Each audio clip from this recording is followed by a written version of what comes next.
219th consecutive sellout at RFK Stadium in the nation's capital as the Seahawks visit the Redskins. An overcast afternoon for the most part, but not terribly cold.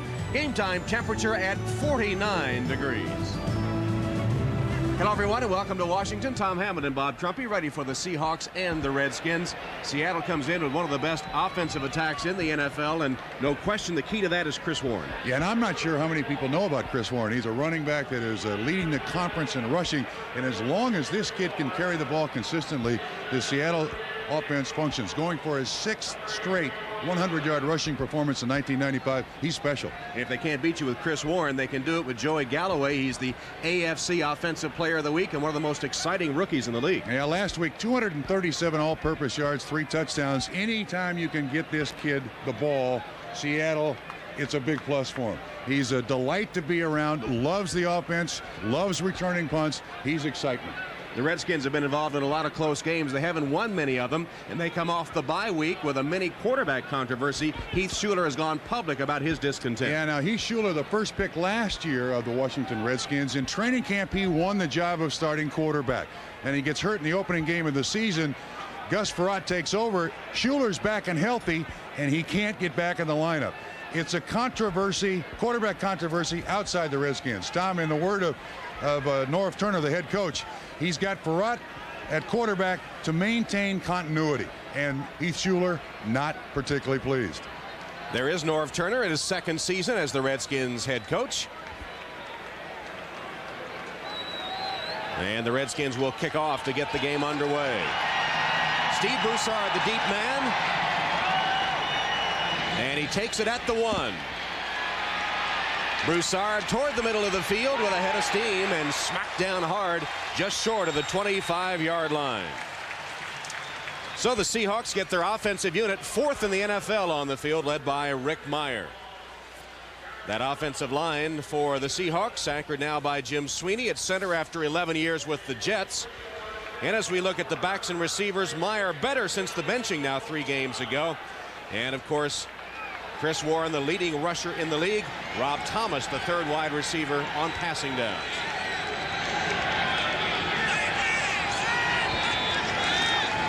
And this is Chris Warren. A tough yard right up the middle, stacked up by the center of the Washington defense. The AFC's leading rusher with only a yard on his first carry. Redskins defense, that front 4 doesn't remind anyone of the fearsome foursome, that's for sure. Palmer has 3.5 sacks. Among the linebackers, Harvey went to the Pro Bowl last season. Stevens, you may remember if you're a Seahawk fan, led Seattle in tackles the last 2 years. Veteran Darrell Green, a bit banged up, but still going strong. Scott Turner would be the nickelback. Pass for Warren, broken up in traffic. Rick Mirer took a chance that time. Tight coverage. Tom Carter was on Warren, and then a lot of white jerseys arriving on the scene.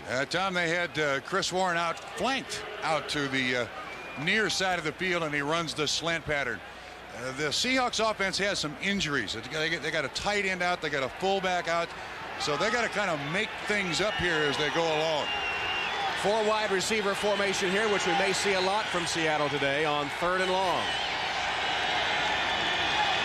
Blades in motion. Mirer zips it over the head of Galloway, the intended receiver, and the Seahawks will have to punt. Mirer went down in the face of the Redskin rush after delivering the ball. And 4 wide receiver set the Seattle Seahawks showed there. They unveiled for the first time last week against Jacksonville. It worked pretty well, and they did it because they thought they were getting better players on the field last week. This week, I think they have to put 4 wide receivers on the field because of the injuries.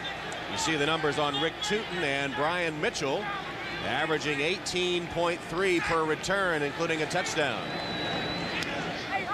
Tootin sails it toward Mitchell, who gathers it in at the 24.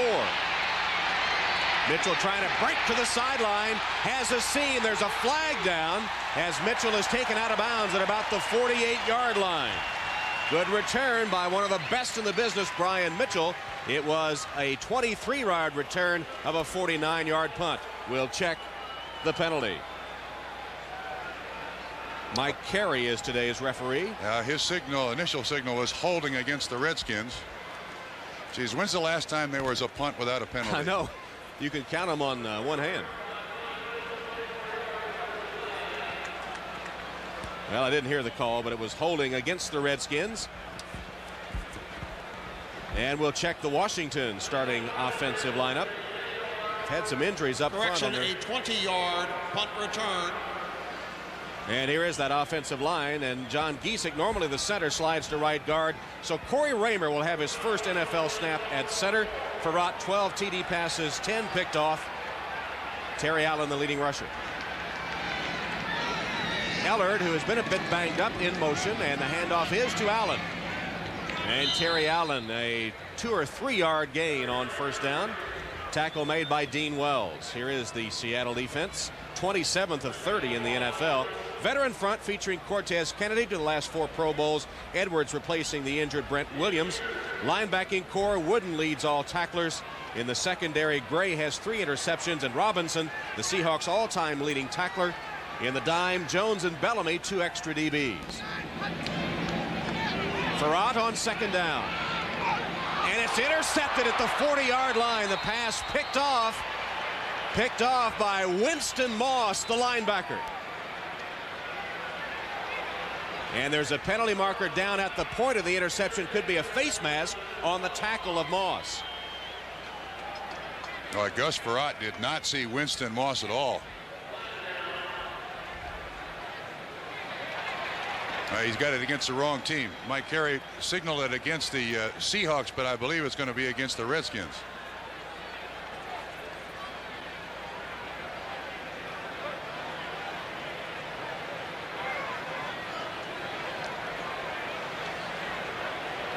Now, we don't have the benefit of Mike Carey's mic right now, but it is a major face mask penalty. So the Seahawks get the ball and the great field position. Gus Farrat normally protects the ball very well, but when he drops, he does not see Winston Moss just dropping back there in coverage. Moss doesn't have to do much. Ball is intended for Michael Westbrook, and you saw the face mask there too. Westbrook is just reaching and grabs a hold, hangs on. No question, that's the 15-yard variety. And it puts the ball at the 25-yard line. First down, Seattle after the penalty and the interception. Pitch to Warren, looking for a block at the point of attack and couldn't get it. Good penetration by Darrell Green to make the tackle of Warren for a loss. The little guy can still play, can he? Darrell Green, one of the smallest corners in the league. First got his reputation just as a man-to-man coverage guy, but his ability to support on the run has been overlooked. Look at that big tackle out there trying to swarm him. He fights off the block of James Atkins to make the tackle for a loss. 5'8", 180 pounds in his 13th season. Darrell Green fighting an Achilles tendon injury. 4 wide formation here, second and long. Draw play handoff to Warren, and he crosses the 25 down to the 23-yard line. It'll be third down for Seattle. Chris Warren is from this area around Virginia, Burke, Virginia, which is about 25-30 minutes from D.C. Took a lot of his teammates out to his house last night.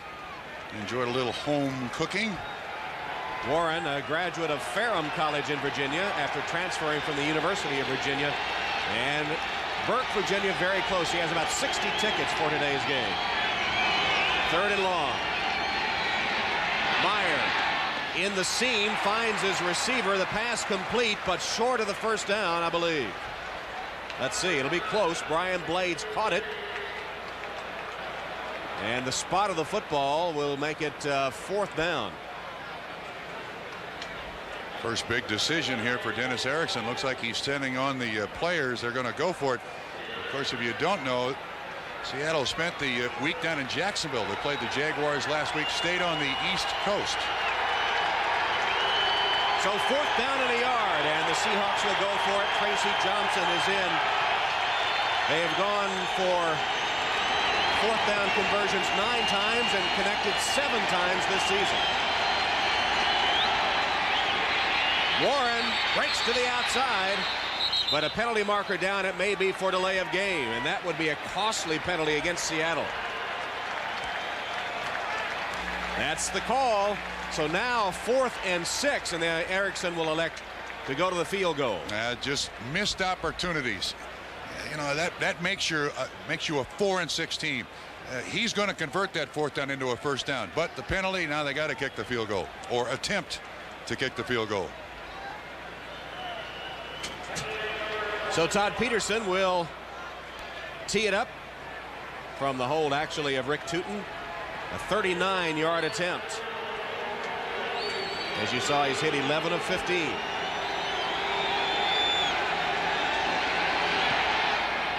Kick on its way, and it's good. So Todd Peterson converts the interception into 3 points, and the Seahawks take the early lead in Washington. 3-0 Seattle leading Washington. 10:52 remaining first quarter. Gus Frerotte with the jacket on there, and yeah, he's talking to Michael Westbrook too. Yeah, that interception that he threw, he seemed to draw Westbrook in, but in Ferrotte's defense, Westbrook has been out for 4 weeks now. Here's the look. Here's Moss. He's going to make the interception. Watch what happens. Westbrook runs the standard in route at 12 yards. The ball is just thrown in there, draws Westbrook in, results in the interception. So they got to work that out, because that's one of the most basic patterns in anyone's playbook. Meanwhile, the first interception of the season for Winston Moss as Peterson gets ready to kick off. Winston Moss has sort of overcome that 55 number. He likes double digits, but he didn't realize it was Brian Bosworth's number. Is that right? He's taken a lot of kidding from his teammates. Mitchell from the 10. Ryan Mitchell, who leads the league in kickoff returns, totes it all the way to the 35, where he's tackled by Jay Bellamy, a return of 24 yards. So the Seahawks, after getting the interception, settled for the field goal, and now Gus Frerotte again on the field trying to overcome his 11th interception of the season. Frerotte inheriting the job from Heath Shuler after Shuler was injured in the first game. Shuler had started the opener, but didn't play again until game 10, their last game against Kansas City. It's been all Frerotte. Terry Allen, no place to go. Big traffic jam in the center of the Seahawk defense, with Michael Sinclair the first to grab Terry Allen. The scuffle breaks out, but nothing serious. There's that 55 on the back of Winston Moss. Yeah, he didn't realize until after he had already said, look, I want 55. Give me that number. He puts it on, walks out in the locker room, goes to a practice, and then the teammates begin. What, Boz, was he your favorite player? What, in deference to Brian Bosworth, who maybe one of the biggest first-round busts in the history of the NFL as a draft choice. 2nd and 10. Pitch it to Allen on the sweep. Got a couple of blocks and managed to gain 4 or 5 yards. A late flag came down. Carlton Gray pushed him out of bounds. A lot of penalties here in the early going.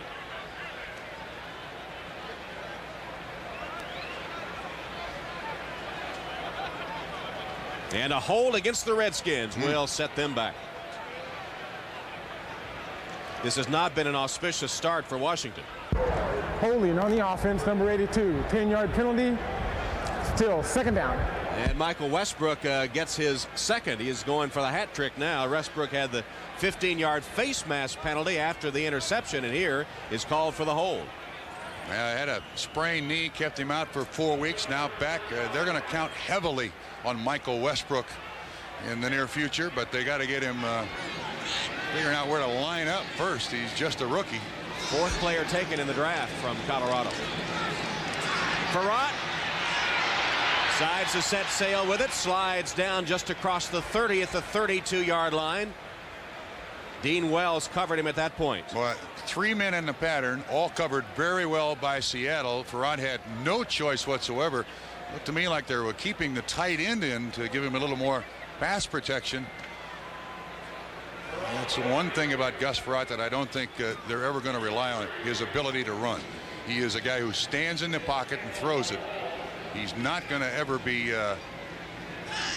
Joe Theismann back there running around forever. So 3rd and very long here for Frerotte. Stumbled a bit in his drop. Steps up and throws high and almost intercepted again. Intended for Westbrook. Robert Blackman had a chance at it. So Westbrook drew a crowd, and Farrat again sees the punt team come out. You see the corner up on him, giving him a bump. Westbrook 6'3", 218 pounds. Thrown too high, but I think Farrat threw it high to avoid the interception. But they're trying to get Westbrook involved here early, and so far it's not worked. Matt Turk is the punter for the Redskins, averaging 42.4. And the dangerous Joey Galloway calls for the fair catch and takes it at the 26-yard line. Seattle defense looking good, and the Seahawks have the early lead, 3-0. The NFL on NBC is brought to you by Dr. Pepper and your local Dr. Pepper bottler. Dr. Pepper is just what the doctor ordered. By DirecTV, it's personalized TV. By Chevrolet, the cars and trucks 36 million people depend on every day. Genuine Chevrolet.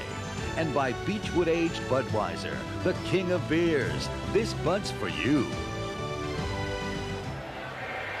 With those cobwebs I saw on the Capitol, the government and the Redskins shut down so far.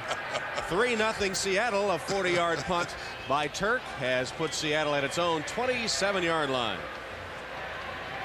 8:48 left, opening quarter from RFK, and the Redskins for sure have been shut down.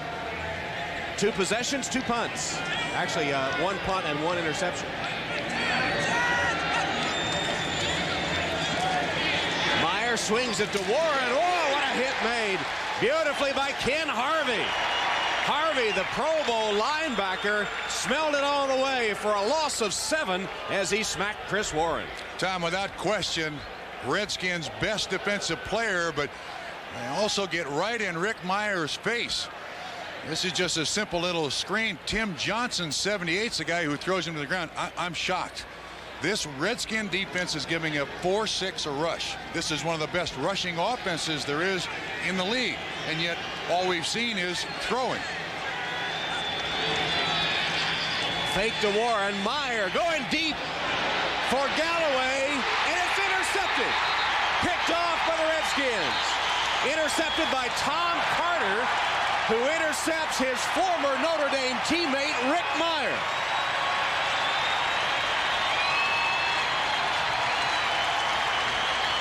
That was a heck of a catch. I mean, Carter was stretched out to make that catch. It looked like the only guy that Meyer was going to was Joey Galloway. Looked nowhere else. And Carter over the shoulder of Galloway makes the interception. Ball goes the other way. 8 minutes left in the first quarter. 3-0 Seattle after the interception by Tom Carter, the 12th of his career. The Skins take over. Farrat, first down pass and a sliding reception by Michael Westbrook. Rookie went down on his backside to grab that one, then was covered by Corey Harris. I don't think he's looked at it. Well, he gets up limping. He was out for 4 weeks with a knee injury, and all of a sudden he gets up limping. This is a crossing pattern. Play action fake holds the linebackers. You can see the hole open up in the defense. Well, he kind of twisted. You see his toe get caught there, and that's the knee he hurt too. Maybe the ankle as you see him flexing it a bit. 19-yard gain, though. Biggest play of the game for the Redskins. Farrat again, first down pass. Winans makes a beautiful catch. The ball was delivered behind him, but Titus Winans for 18 yards, and he's hurt. Robert Blackman made the tackle. 2 straight plays. Receivers get up limping after receptions. Antonio Edwards, 94, hits Farrat right in the back. Good completion. What happens to Winans here? Can't really tell what happens there, but he's limping off now. Wow. They're running out of receivers in a hurry. They're already missing Leslie Shepard for this game. Ellard banged up, and now Westbrook and Winans have left the game. Again, Farrat to the air. This one way off target, intended, I think, for Ellard along the sideline. Covered by Carlton Gray. Who do they have left that can go to wide receiver here for the Redskins? They've got Ellard and Orlando Truitt as the only other available wideouts. Yeah, Truitt is in the game. They're bringing in a tight end. Winans is being attended to there on the sideline. Westbrook is at least up and walking around. And he's motioning down by his ankle. Farad is running out of targets.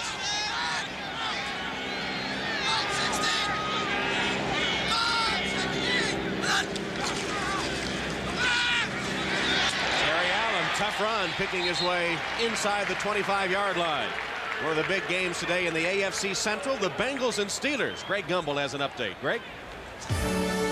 All right, Tom, this is the opening kickoff. The Steelers kicking to Cincinnati. David Dunn, the crossfield lateral to Jeff Hill, who takes it 62 yards before he's knocked out of bounds. It helped set up Jeff Blake's 4-yard touchdown pass to Darnay Scott. And the Bengals in the first quarter lead Pittsburgh 7-0. Tom and Bob, back to you. All right, Greg, as the Cincinnati going for the sweep of the Steelers. That would be big in that AFC Central jumbled race. That's been a few years since they could say sweep Pittsburgh. Caught on the second try by Jamie Asher, the rookie tight end, only his 4th reception of the season. Wrestled down by Dean Wells. They're wrestling each other, of course, because Asher's from Louisville and Wells from Kentucky. And they never forget, do they? They never forget. It's going to be close to the first down, and it will be just short. So a 4th down coming up for the Redskins, 4th and less than a yard. Boy, this is tough for Norv Turner and his staff. They're not sure who's going to be available in this next series. They're going to go for it, 4th and less than a yard. They've converted 5 of 9 this season. Allen found a seam and has the first down close to the 15-yard line. Robert Blackman, the strong safety, had to make the tackle, and now Cortez Kennedy involved in a fight. Not a good idea. If you're a Redskin. Yeah. Get Kennedy fired up in the 4th quarter, not in the 1st quarter.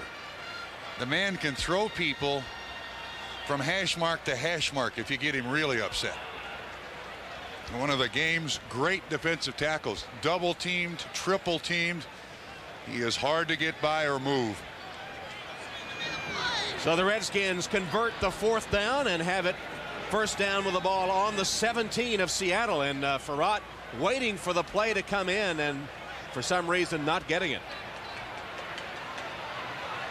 After the Kansas City-Dallas showdown on Thanksgiving, we want you to stick around on NBC. It's become an NBC holiday tradition. Home Alone, one of the biggest comedy hits of all time. Home Alone on NBC Thanksgiving night. That'll be after the Dallas-Kansas City game. Looking forward to that. Farad with a mix-up. Dragged down at the 18-yard line for a loss of 1. Well, they had a long time getting the play in, and then they wish they hadn't. That was ugly. There's Norv Turner. It's his offense. He's calling the plays on the sideline. Standing next to him is Terry Robisky, formerly of the Raiders. Norv says, look, I hate to keep reminding everybody, but they have 23 players with 2 years or less experience in the NFL. Everyone in Washington wants the Redskins to win. He said, look, we got to worry about these guys lining up in the right spot. Farad, quick drop, and the ball knocked loose. Intended for Jamie Asher, and Robert Blackman broke it up. In traffic, Asher could not hold on. Well, he had a blitz right in his face. I'm telling you. Terry Wooden came through on a blitz. No one touched him, and he was right in Gus Frerott's face. And Asher's got to catch that ball on the first time, not the second time. It sets up a 3rd and 11 for the Redskins, trailing the Seahawks 3-0. This is the 9th play of the drive.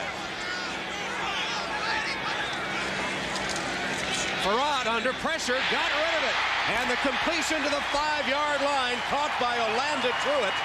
Wrestled down by Carlton Gray, but what a gutsy pass by Farad, who stood there in the teeth of the rush and got it to Truitt, only Truitt's 2nd catch of the season. And Tom, the Seahawks with a 6 defensive back set came with the blitz. They had a double safety blitz, and you're right. Gus Frerotte saw it coming. Watch 41 Robinson, 27 in there. 27 is the man who makes the contact, Tony Covington. Farrat's a tough kid, and that's one of the reasons why Norv Turner likes him in there at quarterback. 1st and goal, Skins just short of the 5. Terry Allen hit in the backfield and then driven back by Winston Moss and others. And now Moss and Allen in a scuffle. These teams don't play that often. Yeah. I'm surprised there's so much bad blood between them. Seahawks came in here and beat the Redskins opening game of the season last year, but this is only the 8th time they've met in history. Yeah, but Winston Moss was with the Raiders last year. Well, So that explains it. yeah. See the sweep. Mark Logan, number 20, on the lead block behind the tight end. Moss makes the tackle on Allen. Let's see what happens. Oh, a little punch to the face by Winston Moss, and Terry Allen gets up and registers his complaint. Why not? Yeah, as well he should.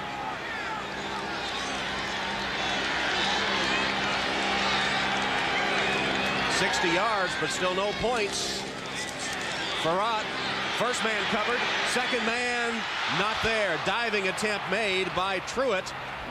It'll bring up 3rd and goal from the 6. Well, they tried to run the little slant. Good coverage by Seattle. Then Truitt breaks it back towards the corner, runs with the quarterback, but just couldn't quite make the completion. Titus Winans, who was injured with a reception earlier, back on the field now on 3rd and goal. Now, Michael Westbrook having his ankle taped on the sideline. We've yet to see him retake the field. 4 of 9 for Rod on the afternoon, including the 1 interception that led to the only points. Seattle field goal.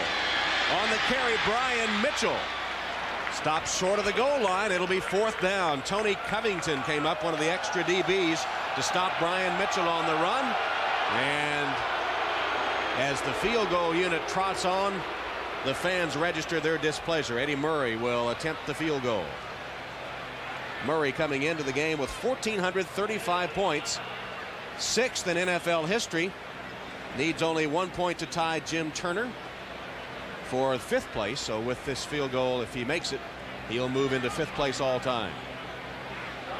And he's got to be 45 years old. He's been around forever. He would rather you didn't mention that. And he boots it through. From point blank range, 18 yards away, Eddie Murray has tied the game at 3. The NFL on NBC. Welcome back to RFK Stadium. Eddie Murray kicking the field goal, and Michael Westbrook still being taped over on the Washington sideline. There's, while we were away, the MASH unit of the Redskins, their wide receiver core. Broussard returning the kick and takes it close to the 30-yard line, where Turner makes the tackle. 18-yard return. And Eddie Murray just moving into 5th place in the all-time NFL scoring chart, behind the venerable George Blanda, Stenerud, Lowry, and Leahy. Eddie Murray passing Jim Turner for number 5. Blanda, of course, was not only a kicker but a quarterback and one of the greats. Seahawks show us 4 wide receivers here on 1st down. Each side has an interception. Each side converted it into a field goal. Chris Warren, no place to go. Stacked up at the point of attack by the Redskins front and then driven back. Marvcus Patton was there to lead the charge. Stevens got a piece as well, and the two friends, Rod Stevens and Chris Warren, collide. They say they're like brothers. They were roommates when Stevens was with the Seahawks, and their families have become close. They say they are as close as brothers these days. Closing seconds here, 1st quarter. Look how deep Warren is. He's going to get the ball here, Tom. Now Meyer instead passes it complete to Brian Blades. He's at the 35-yard line and out of bounds. So much for my tip. When you watch Seattle on tape, it seems to me very obvious the deeper that Chris Warren gets in the I set, and it's more when he has the standard set, that is a tight end and a fullback in front of him, the more obvious it is that he's going to get the ball. Sometimes he sits 8.5 yards from the ball. That's the deepest of anybody in the league. And that will be the end of the 1st quarter. RFK Stadium in the nation's capital, with the Redskins and the Seahawks tied a field goal apiece. The NFL on NBC. Tom Hammond, Bob Trumpy, ready to start the 2nd quarter. RFK Stadium The Seahawks 3rd and 5 with 4 wide receivers on the field. Galloway, Prohl, Blades, and Thomas. Rick Meyer's pass complete. That'll be enough for the first down as Ricky Prohl makes only his 2nd reception of the season. He, of course, had a broken leg in game 1, was out until the Jacksonville game last week. Well, you're going to see these first quarter stats come up here, and that reception by Ricky Prohl produced the Seahawks' first down. Total yards up until that last play, 9-75. Not a good start for Seattle. But the game tied at 3. They got a field goal off an interception. Meyer down the sideline. Galloway, touchdown.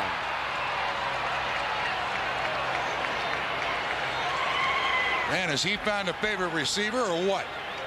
59 yards. Of course, Galloway had a 54-yard reception earlier in the season, so that's his longest NFL reception. He had the 86-yard touchdown run, and gives a fan a souvenir. Joey Galloway on his way to being NFL Rookie of the Year. Yeah, that's his 5th touchdown reception. He runs this pattern, and the corner just loses track of him. That's Tom Carter. He's the one who had the interception. Obviously, Joey Galloway went to Rick Meyer and Dennis Erickson and said, don't give up on that up route. I can still beat him, and there he did. Todd Peterson, the point after the quick strike, Meyer to Galloway. And the point after is good. And just like that, Seattle has grabbed the lead. Rick Meyer with his 11th touchdown pass. Didn't see the end of it. He'll take it.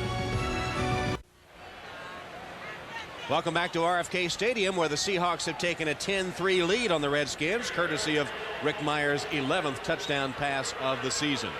Peterson set to kick it off with Brian Mitchell, who does have the best kickoff return average in the league, although officially he is short of the number needed to qualify for that honor.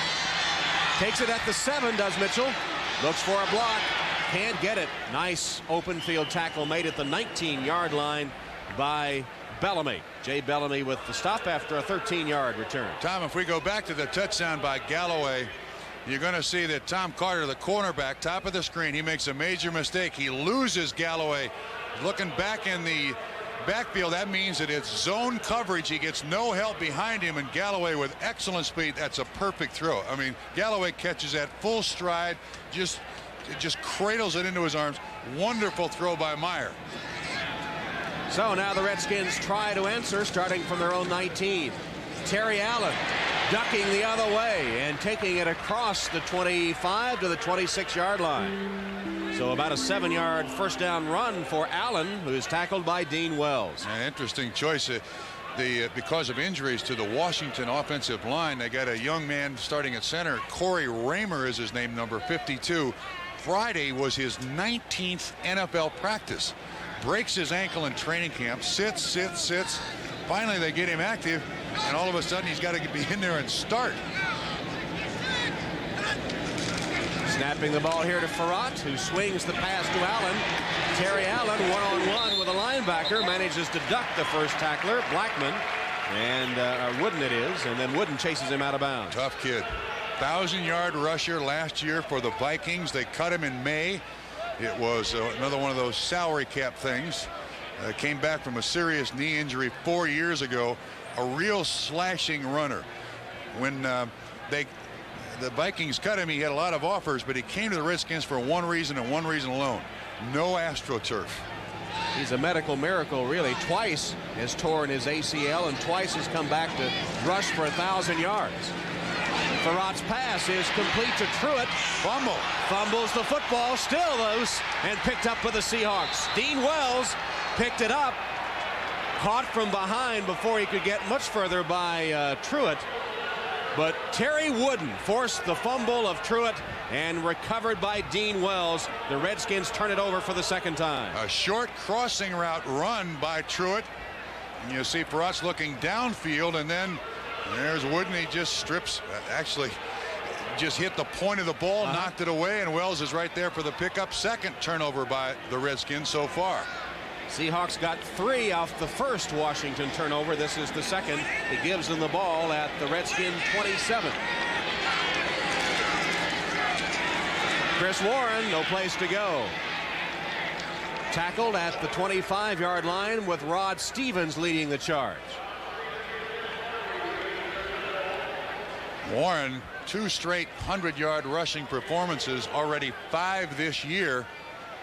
A young guy who probably is not very well known around this country, but one of the best running backs, one of the biggest running backs that you can find in the NFL. Great speed, a real glider when he gets the ball. Meyer sacked. Making the sack, Sterling Palmer. That's 4.5 this season. The 3-year veteran from Florida State, former 4th-round draft choice, with the Redskins' first sack of the day. That's rare, too. Sterling Palmer, when he was at Florida State, couldn't even start for the Seminoles. There's an unknown quantity coming into the Redskins camp. He gets around the offensive left tackle, Ray Roberts, and just grabs a hold of the feet of Rick Meyer.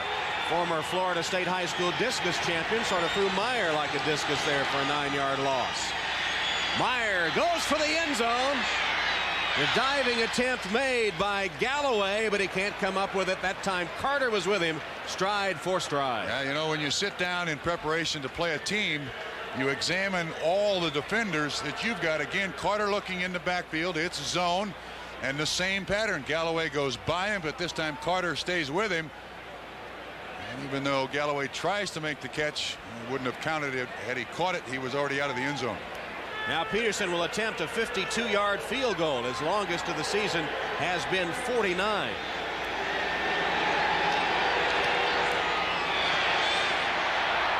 And it's no good. So Peterson cannot connect from 52, and the Seahawks fail to convert the turnover. It's still 10-3. The NFL on NBC is brought to you by Dr. Pepper and your local Dr. Pepper bottler. Dr. Pepper is just what the doctor ordered. By Compact Computer Corporation. By Baked Tostitos. You got Tostitos, you got a party. And by the all-new Ford Taurus. A look you've never seen from a name you know well. Tom Hammond, Bob Trumpy, RFK Stadium in Washington. No shutdown here. Football is essential. And the Seahawks leading 10-3 over the Washington Redskins. Westbrook remains out of the game. Terry Allen gets the call on first down and a couple of tough yards. Terry Wooden leading the defensive charge. Dean Wells got there too. And Winans, another in that banged-up receiving core of the Redskins, trying to shake it off over on the sideline. It's Truitt and Ellard, the only healthy wideouts now on the field for the Redskins. And Ellard has a pulled hamstring he's just coming back from, so Gus Frerotte running out of ammunition here. There's a look at the veteran Ellard. Frerotte is 6 of 11 on the day. Play action fake. Frerott's pass dropped by Ellard. Covered by Eugene Robinson. There are a couple of veterans meeting up. Ellard in his 13th season. Robinson his 11th. And talk about medical miracles. Eugene Robinson had last December 12th snapped his Achilles tendon right in the middle. They sewed it back together, did a little quilting on that Achilles tendon. Last month he was finally back and 100%. One of the best free safeties this game knows. Washington has converted only 1 of 4 on third down. Frerott's pass, wide open Mitchell. And Mitchell down the sideline has the Washington first down in Seahawk territory at the 36-yard line, where he's pushed out of bounds by Winston Moss. Yeah, and I think with the injury to the wide receivers, Mitchell is going to have to be a big factor for the rest of the day. Was a college option quarterback. Would like to be on the field for every snap, but realizes he's so valuable as a return man, he can't.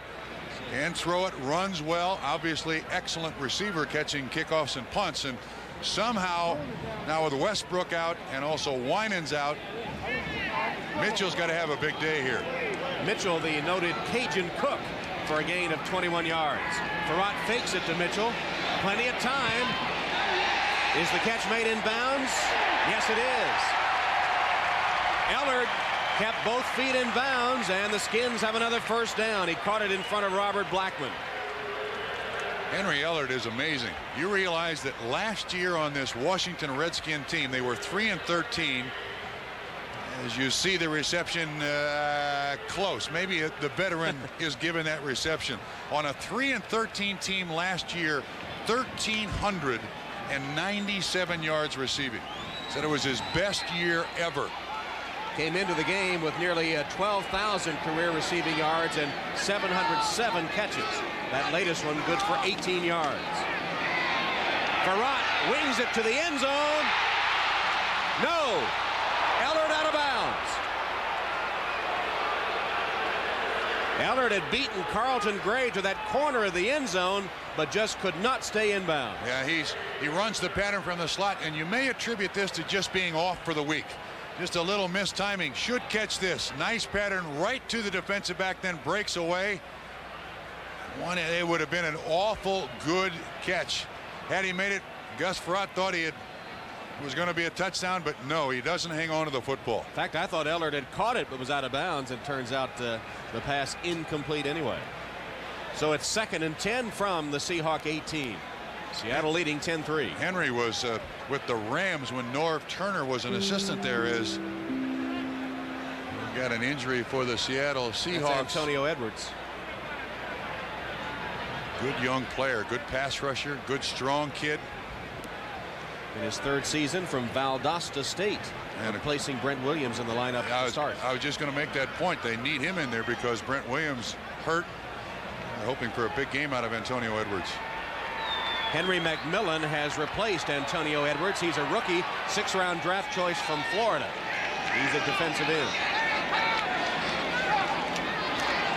Farrat slipped, then off his back foot throws a touchdown pass.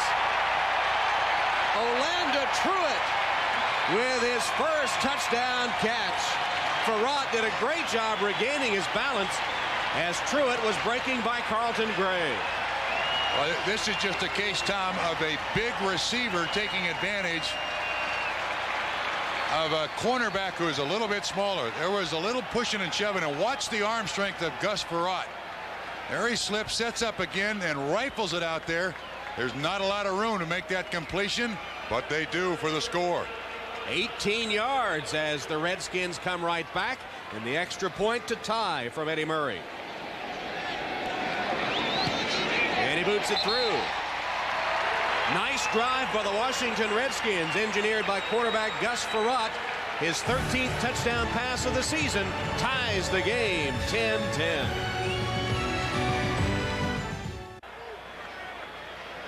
Gus Farrat Jr. from Fort Cliff, Pennsylvania. That's that western Pennsylvania cradle of quarterbacks region. Pitching the touchdown to Orlando Truitt, his first touchdown catch of this season. You know, Farrat, when he was in the 9th grade playing football, suffered a crushed vertebra in his neck. He wore a brace for 9 weeks, and they said he might not ever play football again. All he's done is come back to take a starting job in the NFL. Broussard fumbled the kick, and the Seahawks managed to recover as Broussard tracked it down. He was running up so fast to catch it, it just bounced off his leg, I believe, but he was able to cover it. That was a short kick. Very difficult to get up there and get any kind of momentum going on the return. Seahawks very, very fortunate to hang on to the football here. And at RFK Stadium, our little cubby hole here, not a lot of headroom. Yes. If Jack Kent Cooke has his way, we will have a lot of headroom. He's looking at a 78,000 seat stadium in Prince George's County. Not too far from here. 78,000 seats. He's going to build it himself. Do what? Build it himself. Pay for it himself? You must be kidding. Here's Chris Warren. Good running by Chris Warren. He got 8 or 9 yards. There's Jack Kent Cooke, the veteran owner of the Washington Redskins. Boy, that's something unheard of. Pay for your own stadium. Yeah, already built his own practice facility on 163 acres out by Dulles Airport. Look, this guy is amazing. He's got to accommodate a lot of people. The Redskins have a list of 50,000 people who are standing in line for season tickets to be a Redskins fan. 2nd and a yard. Chris Warren again gets the call and has a first down. Another nice run to the 48-yard line. James Washington on the tackle. Let's go to Greg Gumbel now in New York for an update. Greg? All right, Tom. Jim Harbaugh, the NFL's top-rated quarterback, having himself a pretty good day. This is a 3-yard touchdown pass to tight end Ken Dilger. That put them up 7-3. The Colts have now added a field goal just moments ago. It's a 10-3 Indianapolis lead at Foxborough. Tom? All right, Greg, couple of teams hard to figure out, inconsistent, the Patriots and the Colts. Why not go to Chris Warren a third time? He is into Redskin territory to the 48-yard line before William Gaines gets him to the grass. Man, has this franchise had some running backs or what? Sherman Smith back in the 70s. Kurt Warner. They've had some wonderful running backs. Very, very deep. Chris Warren sets almost 8 yards. Look at that little move. Gains him another 4 or 5 yards. First 2 years with the Seahawks, all this kid did was return punts and kicks. And they realized what a great running back they had. 3 straight 1,000-yard seasons, on pace for another. Leading AFC rusher last year, again this year. Rick Meyer collapsed by the rush, tries to get it back to the line of scrimmage and only makes it to the 49. Mark Boutte covers him there after Sterling Palmer applied the initial pressure. And it looked like Meyer just ran right into the sack. Boutte didn't have to do much at all. There is just enough pressure in Meyer's face. And I think a lot of teams now realize around the league that if you can fluster this kid a little bit, he'll get out of the pocket and he might make the mistake. Throw the pick. Of course, he was very successful as a rookie running in those situations, but that option has been closed down. 3 wide receiver attack and nearly picked off again. Galloway, the intended receiver, and Carter nearly had his second of the game. Now, see, that's one of the things that's a problem with Rick Meyer. It appears to me, Tom, that he gets locked onto a receiver. There was excellent coverage there. Rick Meyer was going to go to Joey Galloway no matter what. Tom Carter is right here with the receiver, cuts underneath, and it's very obvious to me that Rick Meyer made up his mind, probably in the huddle, that he was going to Joey Galloway. I don't know if there's anything worse that a quarterback can do. You got to take what the defense will give you as opposed to locking on to a favorite receiver. Tootin will punt to Mitchell. Well, that battle between Carter and Galloway is going to be fun to watch all day. Mitchell will not field it, and it takes a Seahawk bounce. There's a penalty marker on the play. The ball is spotted at the 6-yard line. If it stays there, the Skins are backed up deep. Punt covered 45 yards. And had an excellent sideways bounce off the foot of Rick Tootin.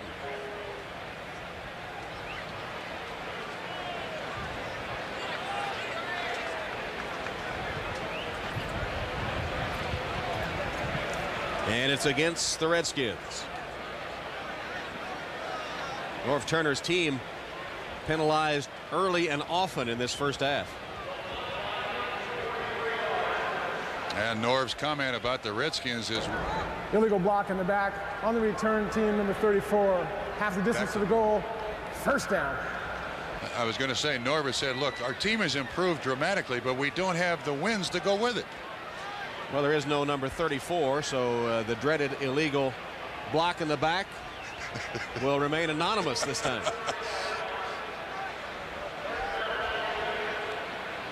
So the Redskins backed up deep in their own territory, locked in a 10-10 tie. We'll be back. 7:19 left till halftime. Seattle and Washington 10-10. Redskins backed up all the way back to their 4-yard line as they begin this series. Farrat will pass from his end zone, and he shoots it deep.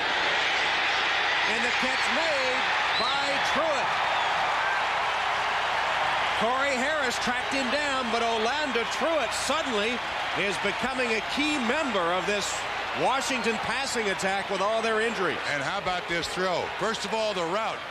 Every team seems to pick on Corey Harris. When they picked him up in Green Bay, he was the 5th. He was just the nickel back for the Green Bay Packers. Look at that throw. Right over the shoulder. I mean, absolutely beautifully thrown by Farrat back in his end zone. Nice arc on the football. Even under pressure, he knows it's going to be close. He turns around, sees the completion. Well, that's a nice way to get out of trouble. Wow, 47 yards to Orlando Truitt, the free agent signed this year by the Redskins in his 3rd season in the NFL from Mississippi State. And he has 3 catches for 63 yards coming into the game with only 1 catch all season. Yeah, well, you got to think with all the injuries to Westbrook and to Henry Ellard, Gus Frerott's probably thrown the ball a great deal in practice to Orlando Truitt. Suddenly shows out here on the field the combination works for the Redskins.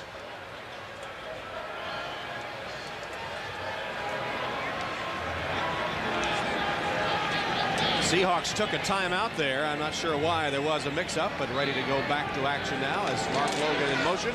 And Terry Allen ran right through the tackle of Dean Wells. Finally got him down at the 45-yard line, but a gain of 5.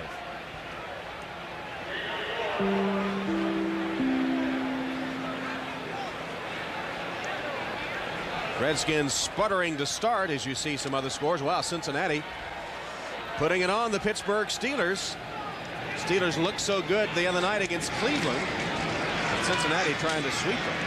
Terry Allen stopped short of the first down by Wells and Moss. It used to be when you came into Redskin territory and you watched the Redskins, when they're backed up, you knew you were going to get 60 gut. You knew you were going to get the counter tray. You knew they were going to be very conservative. But now with these 2 young quarterbacks, Frerotte and Schuler, and with Norv Turner and his great offensive mind, he has faith in the offensive line to protect the quarterback. He'll put it up from anywhere. And they don't have the Hogs anymore to grind it out. Ed Simmons, the lone remaining Hog. Here's Brian Mitchell. He's to the 40s, very close to the first down, tackled by Corey Harris.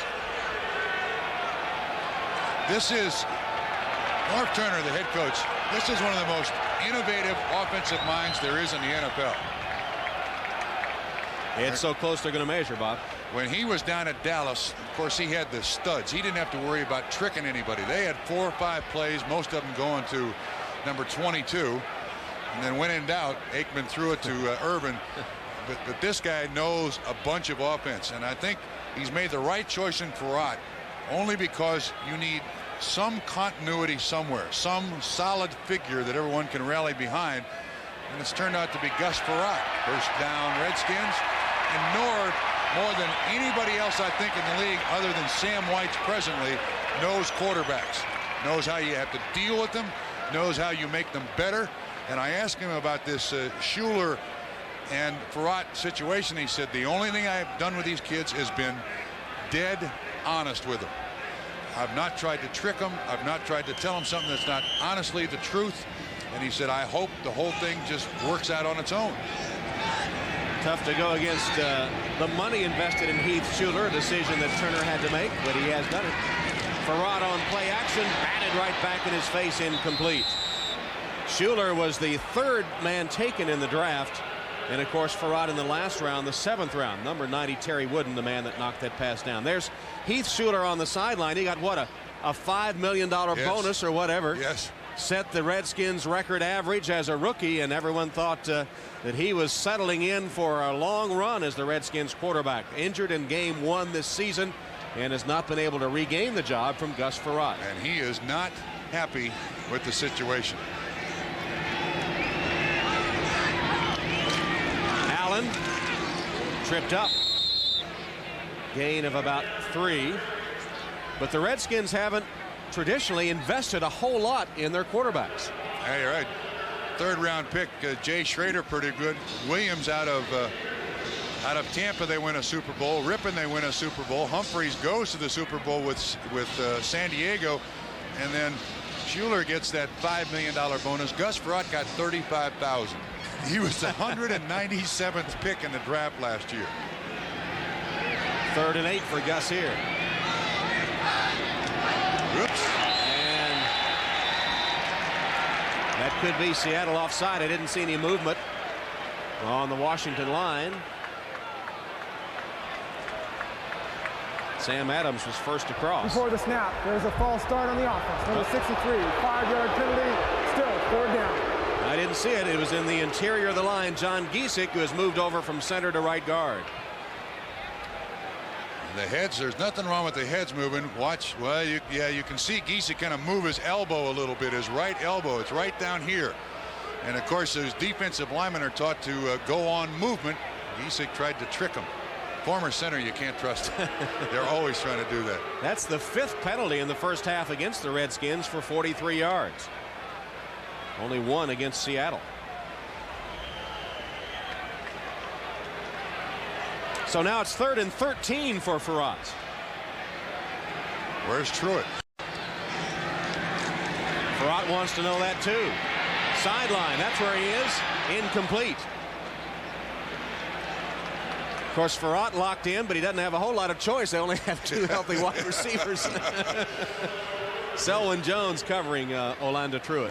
Truitt was never open at any point in this pattern. Tries the little hitch and go. Selwyn Jones does not buy the hitch fake. Good coverage by Seattle there. Matt Turk, whose brother Dan is the Oakland Raiders center. Galloway says get away from it, and it bounces right into the arms of Pounds, who was standing at the 1-yard line. That is absolutely perfect coverage. A 40-yard punt down, I think, about the 1-yard line. Can't be done any better than that. Boy, he played it beautifully too. He gets the luck of the bounce.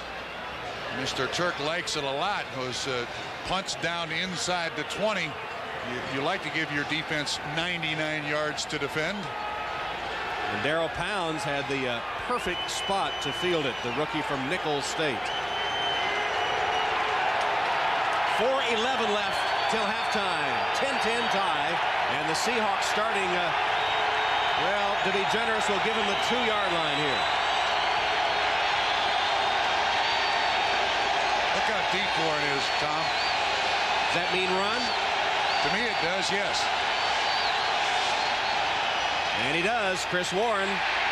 But he only got about a yard. Perhaps the Redskins keying on that too. William Gaines. Of course, the run, the percentage play backed up to your own 2-yard line. But remember, the last time the Skins were there, Farrat passing from his own end zone hit one for nearly 50 yards. Yeah, and the thing about Chris Warren being almost 8 yards deep there in this situation, just realize how stout that offensive line has to be in that situation. They can't allow any penetration, or he's going to have contact in the backfield. What do you say here where he's lined up? No, he's not deep enough. And it's a pass. Meyer connecting to Galloway, out of bounds, but short of first down yardage. Covered again by Tom Carter. 2 of the best young players in the league matched up.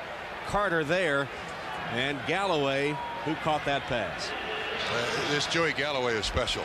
You talk to him, you know, bright eyes. He wants to go back to Ohio State, get his master's degree in marketing. This kid has a bright future in the NFL and past the NFL. All-state football and basketball player, high school days, Bel Air, Ohio. See how deep Warren is. He might get it here. 3rd and 2, he does. And he's got a first down. Chris Warren to the 15 and 16-yard line, tackled by Ken Harvey. Well, I don't care how deep he lines up. You love a running back that in the first step or two, they're almost at full speed. And watch Warren. 1, 2, he turns up, and he is rolling there. Big, long stride, about the size of Eric Dickerson. And it used to be that the coaches would say he's too tall to be a running back. There's too much to shoot at. He was a defensive back early in his career in college. Play action fake, and Meyer going deep down the sideline for Galloway. He had a step, but the ball overthrown. And Tom Carter again on the coverage. What is that, 4 times we've now seen that? Just a go pattern against Carter. Galloway wants out for a split second here. But he has great acceleration. See if they run the little hitch, the little fake hitch. No. Just sprint. Yeah, this time he releases inside Tom Carter, not outside. And Rick Meyer overthrows him.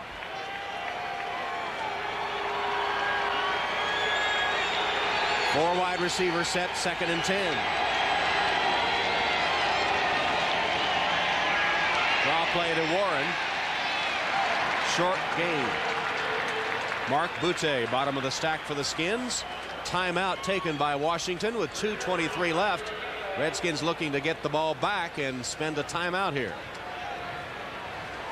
Gives us a chance to take a break at the 2:23 mark in a 10-10 first half. I'm not selling. Seattle 10, Washington 10, second quarter with 2:23 left.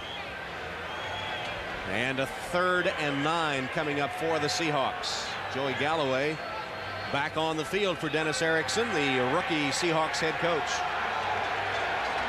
Only 1 of 5 on 3rd and long.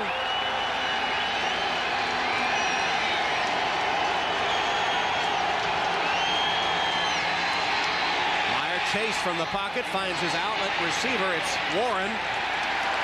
And he's out of bounds, short of first down yardage. Sure, they'll give him that. Marvcus Patton chased him out.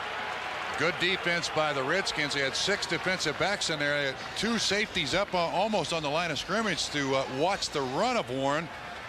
And excellent coverage down the field. Rick Tootin will punt it away. It'll be his 3rd punt of the game. Done a good job. And Brian Mitchell.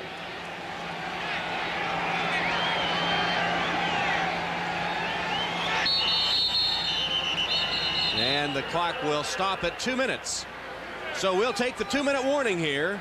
10-10, the NFL on NBC. 2 minutes left till halftime. Erickson and the Skins tied at 10. And Rick Tootin for Seattle is ready to punt to Brian Mitchell. High, towering boots that'll be short. Mitchell runs up under it and is smacked hard for his efforts. Who was that made the hit? I think it was Logan that hit him so hard you could hear it all the way up here. Is that who it was? Yeah, James Logan. There he is, number 56. How'd he hang on to this? Man, that ball is in there, and he is hit hard. Tracy Johnson got a piece of him, too. Well, James Logan, the rookie linebacker from Memphis. Great special teams play. So 1:52 left till halftime. 10-10 game. Good field position for Washington. Their own 47. Farrat play action. Sends it deep. Truitt battling with Selwyn Jones, and it's incomplete. Tom, just as we were saying that Meyer was falling in love with Galloway, now we've got Gus Farrat falling in love with Truitt. Again, just a simple go pattern, but 2 receivers were open underneath. And of course, some of that is game planning. When you watch on film, you think your guy can beat their guy, you keep going for it. But he had Terry Allen open underneath. He had Mark Logan open underneath to move the chains.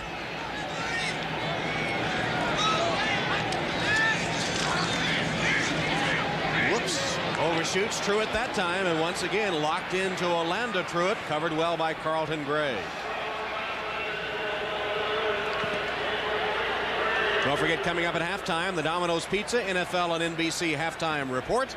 Greg Gumbel along with Mike Ditka and former Redskin coach Joe Gibbs. Scores and highlights. And who are the best teams in the NFL? Mike and Joe will voice their opinions. What's yours, Bob? I like Oakland. I like Kansas City in the AFC. I still like San Francisco, and I love Dallas in the NFC. You'll get the opinions of Gibbs and Ditka at halftime. Mitchell catches from Farrat, pushed out of bounds, close to the first down marker by Winston Moss. That's a tough assignment for any linebacker. Offenses can put defenses in a spot where you've got linebackers covering backs out of the backfield. You see 55, he's kind of floating out there to be around for Mitchell. You're asking a lot. And Winston Moss, a huge linebacker, approaching 250, somewhere around 6'4". That's not coverage he'd like to have all day long. And Mitchell gets enough for the Redskin first down at the 136 mark. Mitchell again. A couple of yards to the 40, collapsed by Sam Adams.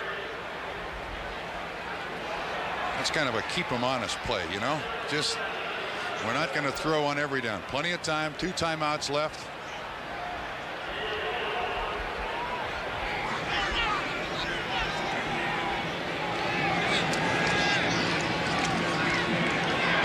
Batted down. Sam Adams, the man that was able to reject that one. The 8th player taken in last year's draft from Texas A&M. finally playing like a first-round draft pick. He's up there on the line with Cortez Kennedy, able to get his hands up. He was on the line of scrimmage, but able to get his hands up there to knock the ball away. Has the good genes. His dad, Sam Sr., played in the NFL for New England and New Orleans. His dad was a little slimmer. In fact, he was a lot slimmer, as I remember. Sam is up above the 300 mark. Farad tackled at the last minute, and that's an incomplete pass. Might have been Antonio Edwards, who was able to hit just as Farad was releasing the football. He beats Patton. Here's the matchup up here. Patton is the offensive tackle. Good bull rush. And then the move inside by Edwards. Very athletic defensive end, and that's a dangerous shot on anybody's quarterback. Edwards had banged his knee earlier, remember, but has returned and made the big defensive play, and the Skins will have to give it up. Galloway standing at his 10 on this punt by Turk. Sails it. Last time they downed it at the 1, but this time it reaches the end zone on the fly for the touchback. 54 seconds left. The Seahawks will get the football. Well, Thanksgiving Day, special time, 3:30 p.m. Eastern. We invite you to join the NFL on NBC as the Chiefs will battle the Cowboys. It starts with Mike Ditka, Joe Gibbs, Greg Gumbel, and Ahmad Rashad previewing the big game, and they'll have an in-depth interview with Emmitt Smith. You'll get to meet the real Emmitt Smith. Then could be the game of the year, Kansas City. Steve Bono playing great. They have the NFL's best record at Texas Stadium for the showdown with Emmitt Smith and the Cowboys. Thanksgiving Day starting at 3:30 p.m. Eastern. The NFL on NBC. Get that Thanksgiving dinner done early and settle down for some football. You got it. Hope for some snow in Dallas Stadium. Again, huh? Meyer avoids the rush, then is caught from behind and twisted down at the 30-yard line. He got about 9 yards on the scramble. Sterling Palmer finally caught him, and Seattle will take a timeout.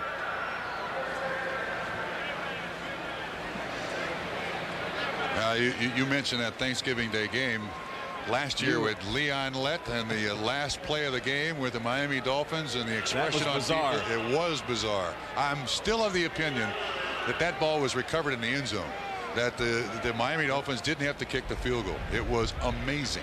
Well, funny things happen on Thanksgiving Day, and looking forward to Kansas City and Dallas. Kansas City's for real, huh? Yeah, I do believe they are for real, and they're the kind of team that can compete on the level with Dallas because they don't turn it over. They grind it out.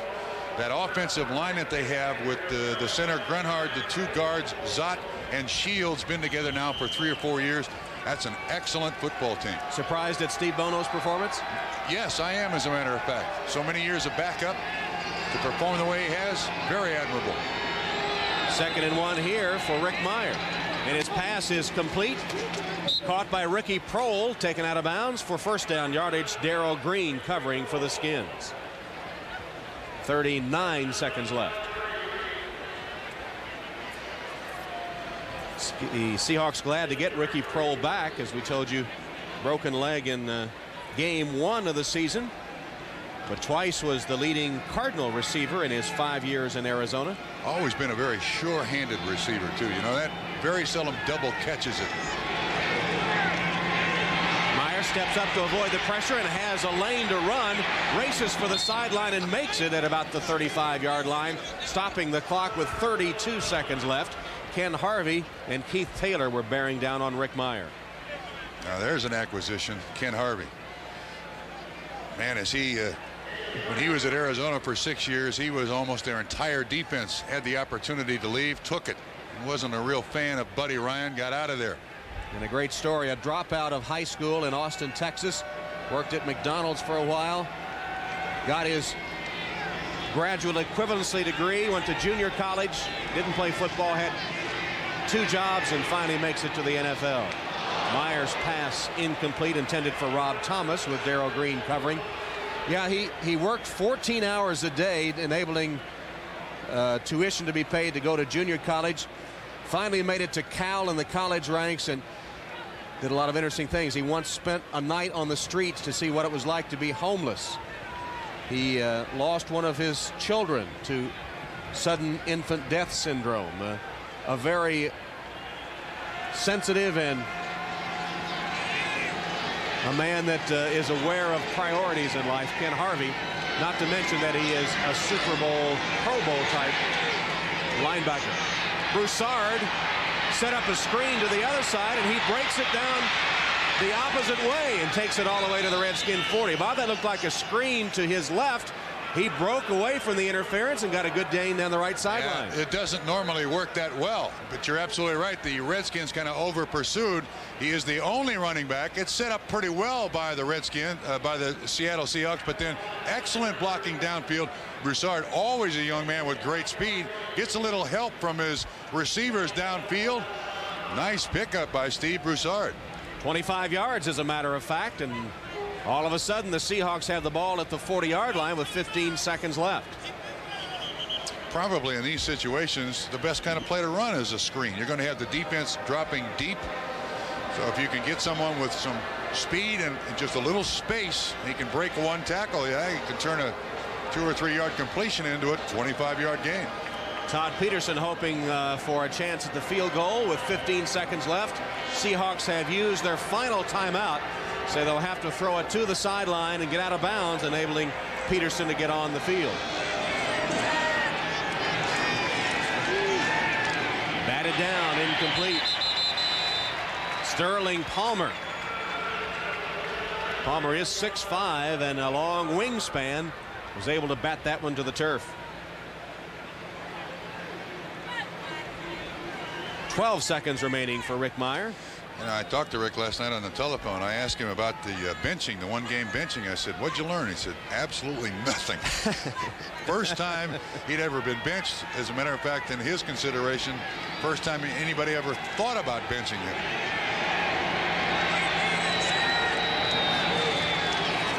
Short drop, quick strike. Galloway takes it out of bounds. Tom Carter made sure he went out. And he'll be spotted at about the 32-yard line. 32 and 17, 49 yards. I think they need one more play exactly that way for Peterson to have a chance. Yeah, his longest is 49.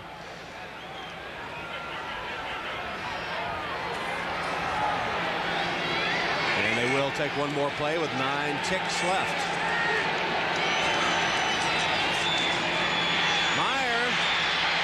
We're going to score a touchdown or the half is going to be over. Worst thing he could have done. Wait a minute. Third year. What a mistake. This is a major college quarterback, first-round draft choice. There is nothing worse he could have done. Just cost his team 3 points. And he knows it.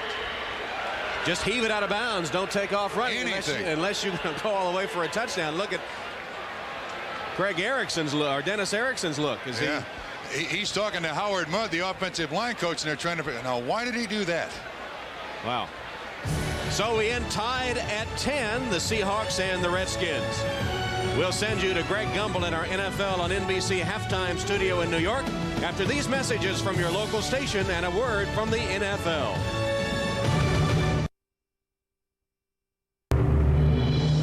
This is the Domino's Pizza NFL on NBC halftime report. Brought to you by Domino's Pizza. When it's gotta be great and it's gotta be now, it's gotta be Domino's.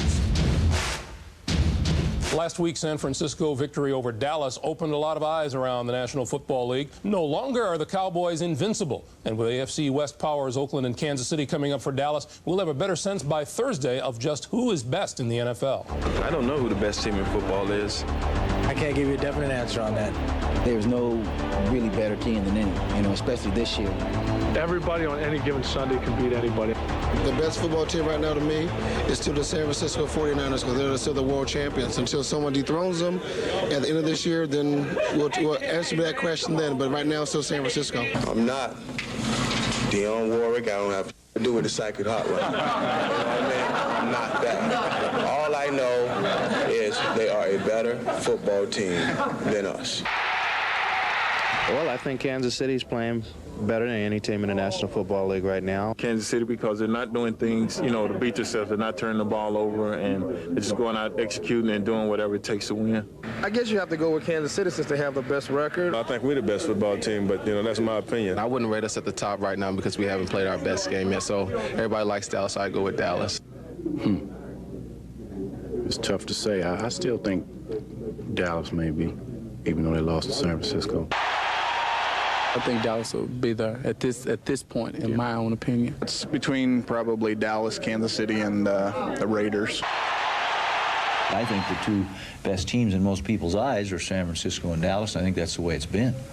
Now, how we measure up, like I say, I'll know a heck of a lot more on Sunday afternoon. As far as I'm concerned, the road to the Super Bowl definitely still go through San Francisco.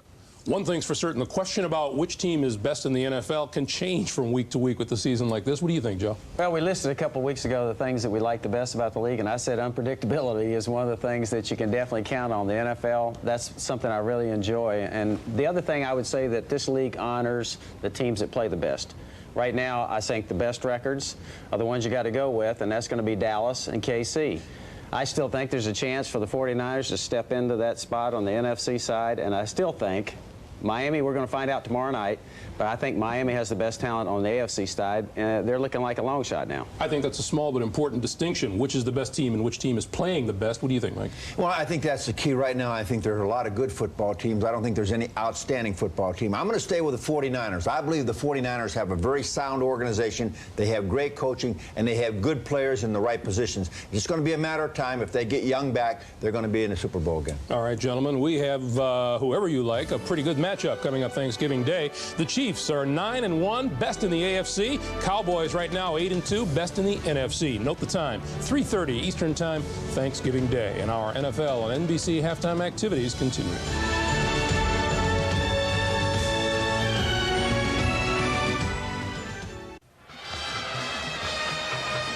Halftime, RFK Stadium in Washington, D.C., where the Redskins and the Seahawks tied 10-10. In that first half, it was really a half of missed opportunities for Seattle. Yeah, you're right. They got the turnovers that they wanted, but they could only come up with 3 points. That was not good. You would expect the Seattle team struggling to win, take advantage of those turnovers, the short field. They couldn't do it. In fact, they did get one big play from Joey Galloway. We've come to expect that now from this talented rookie, and he and Tom Carter have been battling all afternoon. It was a thing of beauty, too. I mean, this is an excellent pattern run by Joey Galloway, and you can see his speed, and then the ball is thrown absolutely perfectly by Rick Meyer in stride. Galloway just waltzes in for the score. That looked awfully easy. Well, if Meyer threw a perfect strike on that one, he had a bonehead play to end the half. Yeah, the Galloway touchdown was the bright spot. This was the dark spot. 9 seconds left on the clock. You can see it ticking there. The Seahawks need about 10 yards for at least an attempt at a field goal. When Meyer pulls it down, that ruins any chance whatsoever, and he keeps running. You would expect Rick Meyer, third year in the league, to have a little better sense of time management and knowing what he's doing here. And you certainly hope that this game doesn't come down to a 3-point margin. If so, it is a bonehead play by Rick Meyer. No question about it, Tom. Let's take a look at our Coors Light halftime stats. And we'll see that after the first quarter domination by the Redskins, the things have evened up pretty much. 245 yards still in Washington's favor to 175 for the Seahawks. Chris Warren being kept pretty much in check as the Seahawks have garnered only 74 yards rushing in that first half of play. 2 big Washington turnovers, as Bob said, converted into only 3 points by the Seattle Seahawks. And here at halftime, we're tied 10-10. Now let's go back to Greg Gumbel in our NFL on NBC halftime studio. This is the Domino's Pizza NFL on NBC halftime report. Brought to you by Domino's Pizza. When it's gotta be great and it's gotta be now, it's gotta be Domino's. Tom Hammond, thanks very much. Welcome back to New York, everyone. Along with Mike Ditka and Joe Gibbs, I'm Greg Gumbel as we bring you scores and highlights of the action. And we'll begin at Riverfront Stadium in Cincinnati, where at halftime, the Bengals are leading the Pittsburgh Steelers 24-13. Greg Lloyd looking to fire up his Steeler teammates, but it was the Bengals who came out fired up. On the opening kickoff, David Dunn cross field to Jeff Hill. who has plenty of room to roam. Hill run out of bounds after a 58-yard return. It set up the Bengals' first score of the day. Jeff Blake touchdown pass. Then later, Jeff Blake runs it in from a yard out. A frustrated Levon Kirkland levels a late hit on the quarterback. Coach David Shula said, "I don't like that." 14-3 Bengals in the second. Blake hooks up with Carl Pickens. One-handed catch on Carnell Lake. Pickens leads the NFL with 14 touchdown receptions. It's a 24-13 Cincinnati lead. Mr. Blake continues to do it against the Steelers, Joe. Jeff Blake against the Steelers this year, 5 touchdown passes, no interceptions. The guy's an amazing deep passer. All right, in Cleveland, the Packers and the Browns. Packers leading Cleveland 21-3. Brett Favre leads the National Football League with 25 TD passes. He threw 5 last week, 3 today. Eric Zier started for Cleveland. Vinny Testaverde has now come on to quarterback the Browns in the second half. In Chicago, the Lions and the Bears underway in the third quarter, tied at 10. Scott Mitchell out with a sprained ankle so far for Detroit. In Foxborough, the Patriots trail Indianapolis in the third quarter, 17-3. Jim Harbaugh, is he fully recovered from a groin injury? You bet he is. 3-0 New England in the second. Harbaugh hits Marshall Faulk out of the backfield, 15-yard gain to the New England 3. Then on the next play, the NFL's highest-rated passer rolls right on the play fake, finds Ken Dilger in the end zone, 3-yard touchdown. Colts are up 7-3. And then Marshall Faulk bounces off a couple of tacklers en route to a 10-yard touchdown. Faulk's 9th of the season. The Patriots are in danger of falling to 4-7 on the year. Colts lead it by a score of 17-3. In Atlanta, Jeff George has thrown 2 touchdown passes. They lead the Rams. The Falcons do 14-6. In Philadelphia, the Eagles are leading the New York Giants at halftime. 21-7 is the score there. In Tampa, the Jacksonville Jaguars and Tampa Bay, the Bucs have with a 10-point lead early in the second half. RFK Stadium in Washington, the Seahawks and the Redskins are tied at 10-10.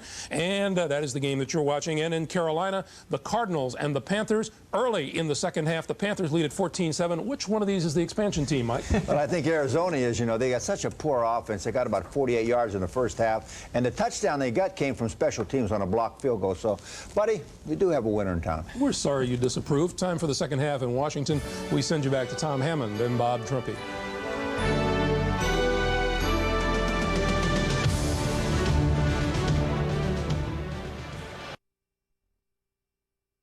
Getting ready to start the second half at RFK Stadium. As you see, Michael Westbrook injured early in the game and unable to return. They've taped his ankle a couple of different ways, it appears, and the Redskins have been down to only 2 healthy receivers most of the game, Orlando Truitt and Henry Ellard.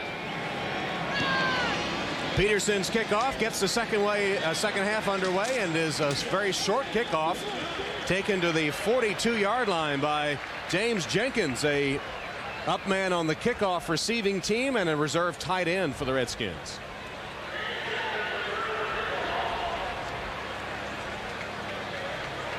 Good field position for Farrat and the Redskins. See their comparison in the first half. Farrat with an edge in passing yardage, each with a touchdown pass and an interception. Yeah, we have no category for dumb mistakes. Rick Meyer has one. You could put a couple of goat horns. You could have painted goat horns on him. Really? Cost him at least an attempt for 3 at the end of the half. Pitch to Terry Allen on the sweep. Gets about 5 before he's forced out of bounds by Carlton Gray. Well, with the lack of receivers now the Redskins have, I'm sure at halftime, Norv Turner and his offensive staff get in there. All right, what's game plan B? You got about 12 or 15 minutes to kind of rethink what you want to do. You throw out the initial game plan of Westbrook can't play because in the early stages of the game it looked like he was going to be a big part of the game plan. Hurt out. Now what do we do next? And a look at Winans, who had a key reception early, and then he was injured. Terry Allen again, this time hit by Michael Sinclair. And the report we have from the Redskins bench is that Winans might be back. That's number 83. 82 Westbrook. It's reported he's out for the rest of the game, although he is up and walking on the sideline. And there's Joe Patton limping off the field. Starting left tackle. Looked like Brian Thur, a rookie from California, came in to replace him. And now Westbrook is back. So Westbrook lining up to the bottom of your screen. Back in the game.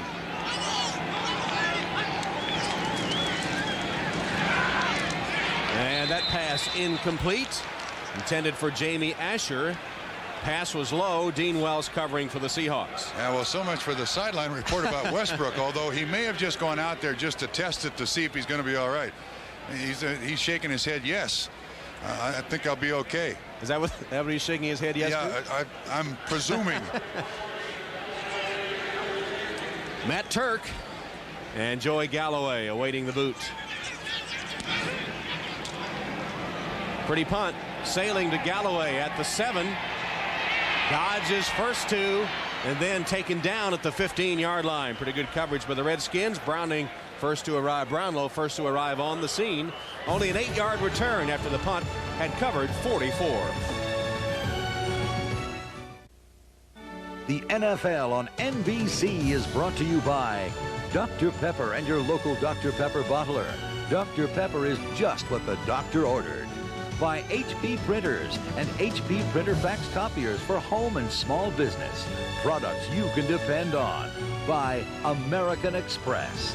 And by Pontiac and your local Pontiac dealer. We are driving excitement.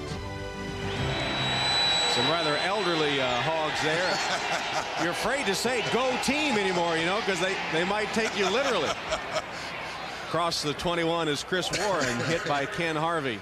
Yeah, back in the 80s when Joe was here, there's Ed Simmons. He is the last vestige of the Hogs. The Hogs ruled. Everybody ate bacon. And those guys on the sideline, they came here every week. This was no fun to come in and play an RFK against the Hogs. Warren again. Hesitated for a moment, looking for a seam, and found enough of one to pick up the first down before Tom Carter comes up to make the tackle in run support from his cornerback spot. Now, you know, you look at the Seattle running game. You seldom see Chris Warren going sideline to sideline. They set him deep. We've documented that.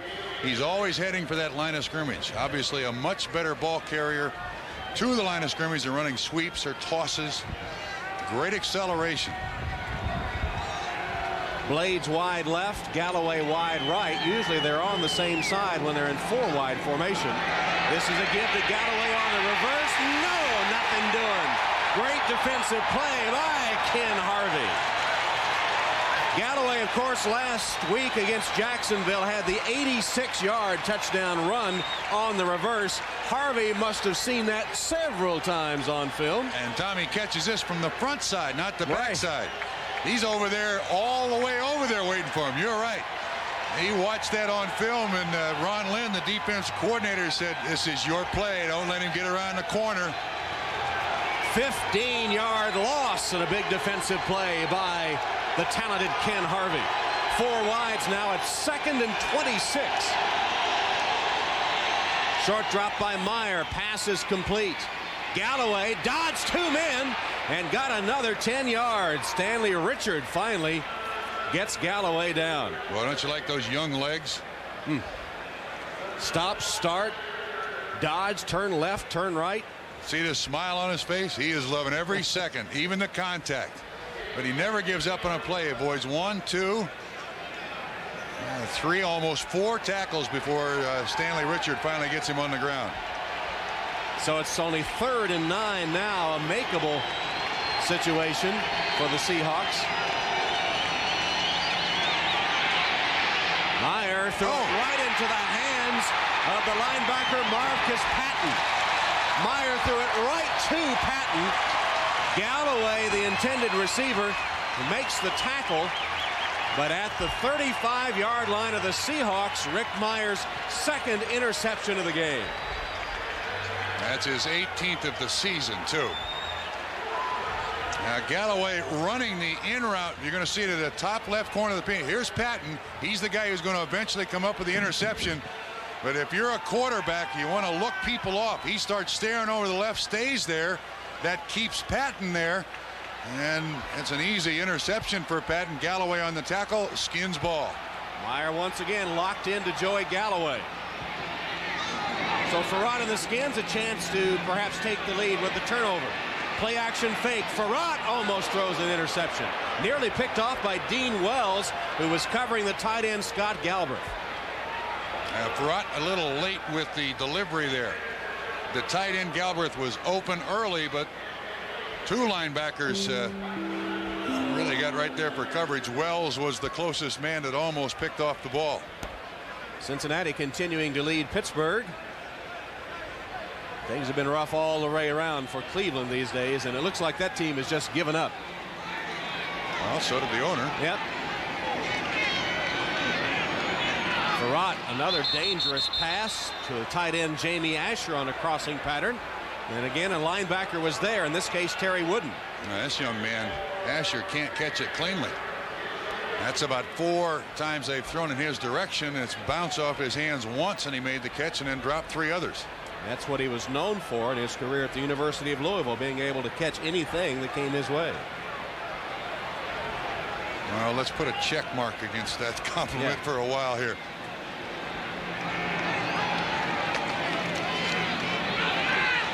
Farrat with touch, a little too much. Brian Mitchell couldn't get there and had some room. Farrat just missed that one.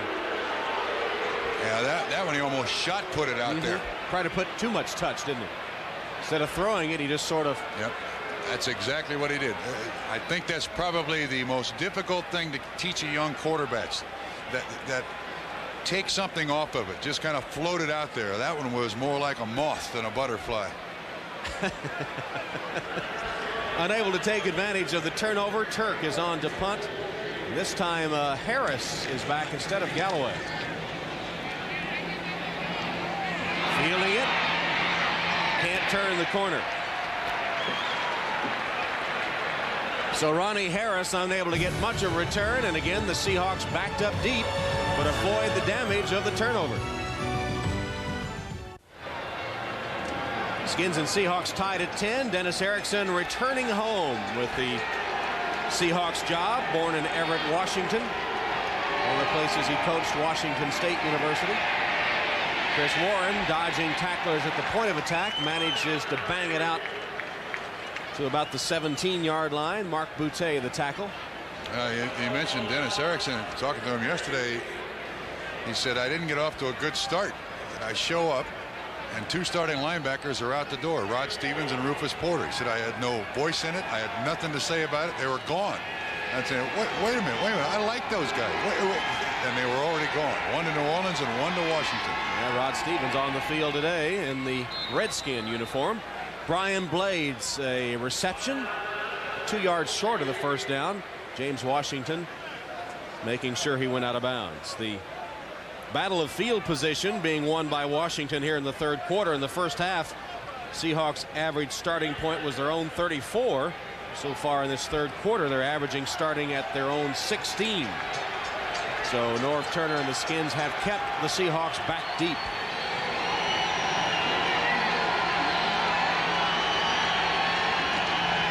Chris Warren cut it back against the flow, took it to the 30-yard line. That's a Seattle first down. Keith Taylor, the tackle. And boy, I just love watching this kid run, don't you?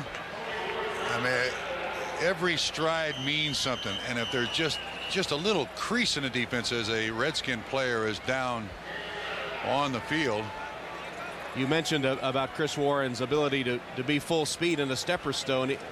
He must have good vision too, because you can see him hesitating for a moment to find that little seam. Yeah, now watch his stride.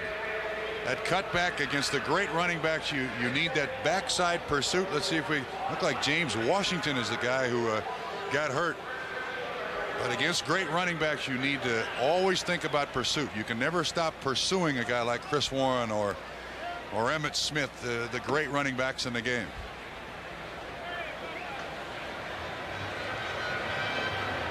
It is James Washington. And he's one of the quartet that the Redskins signed in their defense. Spent a lot of money on Washington, Stanley Richard. They got Stevens and also Patton, those 4 guys to help their defense. But unfortunately, I don't think the defensive line in front of them is good enough to have these guys have a real effect. Washington coming from Dallas, Marvcus Patton from Buffalo, reuniting the former UCLA Bruins who were fraternity brothers in college. And of course, both have a little bit of Super Bowl experience, don't they? Patton for Buffalo, Washington for Dallas. I wonder if Washington ever apologized to Patton for those 2 blowouts. Meyer avoids the rush for a moment, and then completes the pass to Brian Blades, who made a nice reception on his knees. Keith Taylor covers him, but another Seahawk first down. Oh, that's a veteran move by Blades. Been around Seattle for a long time, and since Galloway showed up in Seattle, he kind of gets the most attention, but he you see the bump there right hand side of the screen, and then he tries to keep the pattern alive, make himself a receiver. Blades is the top receiver for the Seahawks, even though a lot of the attention lately has gone to Galloway. Warren broke tackles to get free and has a gain of about 12. Suddenly bursting free, Chris Warren with a vintage run. Terry Crews chased him down to get him out of bounds. A 14-yard gain. These long-legged running backs are hard to tackle. Watch him bounce off the contact there. Let's see who makes it first. Well, one guy slips, and then he always keeps his legs churning in that move. Good patience. You mentioned his vision, must have great vision. Yeah, he allows blocks to be set up. Approaching his sixth 100-yard rushing performance in 1995. Got a nice downfield block from Rob Thomas. Rick Meyer overshoots Ricky Proehl just as Rob Thomas was breaking free down the sideline. I don't think he saw Thomas. Yeah, he may have been, you saw him motion. He may have been motioning to Rob Thomas. Don't raise your hands. Don't make a big stink. I saw it. We'll come back to it. Second and 10. This Seahawk drive, you'll remember, began on their own 16. They're all their way to the Redskin 40. Screen pass complete to Broussard. Steve Broussard with a nifty run. Taken out of bounds at about the 20-yard line. Man, he was like churning pistons, those legs. He was squirting one way, squirting the other. A gain of 20 yards. The Redskins fans don't like what they see. You're right. He's wound tight. When that ball hits his hand, suddenly he is in high gear and ready to go. Zoom. Here we go. Gets his feet underneath and then accelerates to the outside. Short little guy with. He's the opposite of Chris Warren, isn't he? Yeah. The 1-2 punch. 5'7", 200-pound Steve Broussard. First down, Seahawks 20-yard line of the Redskins. Tied at 10. Broussard on the handoff. There he goes again. Steve Broussard, a gain of 10 before he's dragged down by Stanley Richard. Did you see the choppy steps to set up where he was going to go? This is a guy with speed, so he's looking for any chance to break it outside. Watch when he first gets the ball, he's looking around. See those choppy steps? Nah, forget it. I'm going outside. I'll outrun him. Go out there where those little guys live. Very smart. Did he get enough for the first down? Not quite. At least we think not quite. Last week, we tell a story. He did a game at the Superdome in New Orleans, and one that appeared to be just about that short, and they said first down. We still didn't catch what was going on there, but there is Steve Broussard, the former Washington State player in his 6th season, drafted by the Atlanta Falcons in the first round. Played for a while in Cincinnati, 4 years in Atlanta, and of course at Washington State. Played 2 years for Dennis Erickson. Yeah, when Broussard was at Cincinnati, he had a neck injury. Doctors there told him to quit. He goes out to Seattle, passes their physical, and is obviously a big contributor. Warren's awful deep. And he's got the handoff, and he is stopped in his tracks. I think the Redskins are reading the same thing you are, Bob, that when Warren sets up deep, he's going to get the handoff. The deeper he sets, the more obvious it is, too. I mean, he's looking to scan the entire offensive front, and defensive coordinators and players, all they look for is just a little tip like that. But 3-9 today, under their average. He lost 2 yards. It's 3rd and 3. Meyer rolls and completes the pass. Caught by Brian Blades. And he's down inside the 5-yard line with Darrell Green and Tom Carter converging on him. Unfortunately, this is what's happened to the Redskins a lot. They get in a situation where they're playing pretty well, and then suddenly their defense can't even slow an opponent down, let alone stop them. There's Ron Lynn, the defensive coordinator. He's trying to come up with schemes to stop people. They need up front people to get this defense well. Impressive drive by the Seahawks. It started at their own 16. Their first and goal at the 5. That play blown dead as the Redskins were showing blitz.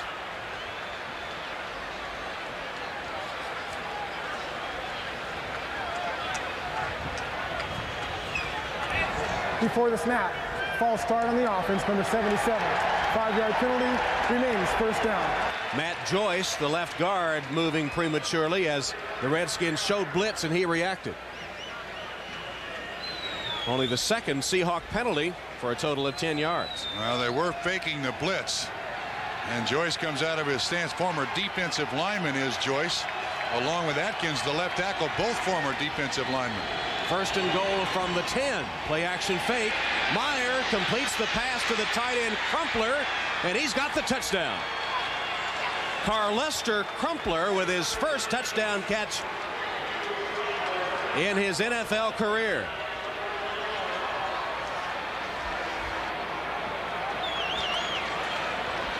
This has got to be a tough kid. You grew up named Carlester Crumpler. 1, you've gotten in a lot of fights. 2, you've won most of them. Hold it, he's Carlester Jr. Well, he and his dad both got in a lot of fights. Nice rollout by Rick Meyer, and Crumpler makes the catch for the score. Nice drive, Seattle. In his second year from East Carolina, his first touchdown reception. The extra point is up and through, and the most impressive drive of the day. The Seahawks grind it out from their own 16 to take a 17-10 advantage. Tom Hammond and Bob Crumpler at No, Trumpy. He's Crumpler. Carlester Crumpler. He just pitched that football to one of the equipment men saying, we're going to save that baby. That's my first NFL touchdown. Yeah, and he also gave it to a security guard who's going to hand it there. The security guard right there in the jacket. He's going to hand it to some relative somewhere up there. I wonder if it's Carlester Sr. There's the kickoff by Peterson. Fielded right at the boundary by Brian Mitchell. And Mitchell's got another good return. He's to the 37-yard line. A 24-yard return. There's the touchdown football from Carlester Crumpler. 17-10 Seahawks.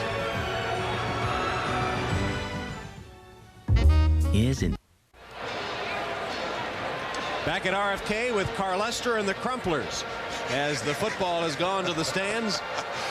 And Carlester Sr., who was an All-American running back with the Pirates of East Carolina, the alma mater of Carlester Jr., who just scored his first NFL touchdown and gave the ball to Mom up in the stands here at RFK. First down, Redskins. Gus Frerotte 0 for 4 in the second half. Hands off to Terry Allen on first down, and he grinds out about 3 to the 40-yard line where he's tackled by Terry Wooden. You know, the Crumplers aren't from D.C.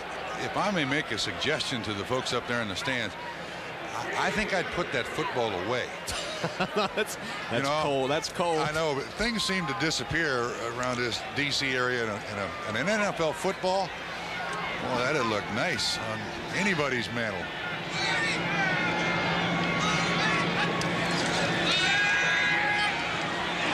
Frerotte, first completion of the second half goes to the veteran Henry Ellard. Immediately hit by Carlton Gray, but it's good enough for a Redskin first down into Seahawk territory. Gain of 13 yards. But this is the best handoff of the day. Here's a security guard handing the NFL football, Paul Tagliabue's name on it, to Mom, Mrs. Crumpler. Yes, finally, a football to put on the mantle back home. That's the way you treat a mom. Frerotte looked 3 different places before he found Terry Allen for the completion. Short gain. Terry Wooden the tackle. Now, the one thing about this Redskins football team, they're 3-7. and they've lost 4 of their last 5, but 4 losses have been in the last 2 minutes of the game. 6 games have come down to the last play of the game. This Norv Turner bunch of Redskins, they don't give up. They're young, they're inexperienced, but they don't give up. Turner says they've gotten better, but no wins to show for it, huh? Mark Logan, the fullback, with his first touch of the football all day, and he bursts free to the 30-yard line. Tackled there by Corey Harris. And the Redskins have a first down after that 13-yard run by Mark Logan, who gives new meaning to the word journeyman in his 8th season from Kentucky. Yeah, Friday I was at a Redskins park, and the flip cards came out. And their Washington Redskins offense only listed 10 players. Logan was left off, and I said, Mark, are you not a part of the game plan this week? And he looked at me and said, look at the flip card. Your name's not even on here. Farrat, complete.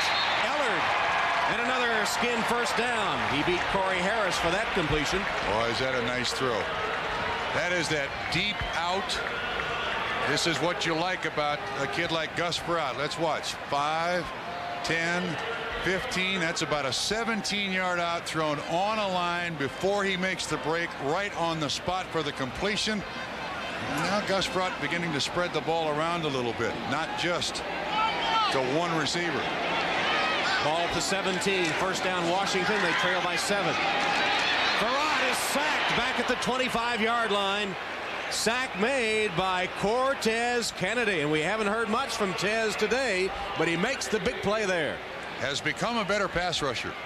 Used to be when he first came into the league, he was just a bull rusher. Let's see, he's on Raymer, the center, and there's the bull rush, keeps rushing, and they generally double team Cortez Kennedy. Probably a very good idea. I'm not sure he shows up on television well, but when you watch film of him, and he consumes a lot of blockers up there, Tom. 5th sack of the season and the 37th of his career. Flag down. Farrat scrambling and taken down again. This time Michael Sinclair grabs Gus Farrat. Let's see about the penalty. Offsides on the defense, number 98. Lined up in the neutral zone. 5-yard penalty, repeat, second down. Sam Adams lined up in the neutral zone. Yeah, and Farrat was trying to make a big play here. Knew he had a free play. Trying to find something way down the field.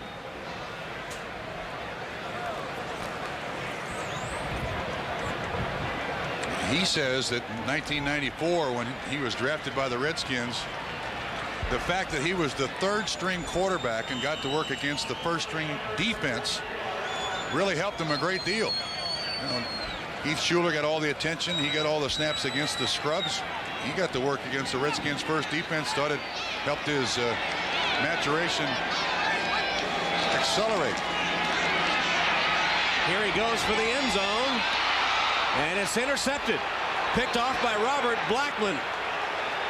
Made a bad decision there. Yep.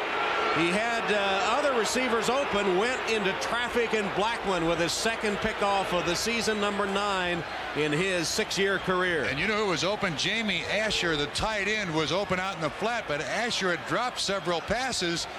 And this one, great coverage by Seattle. Should have been thrown there.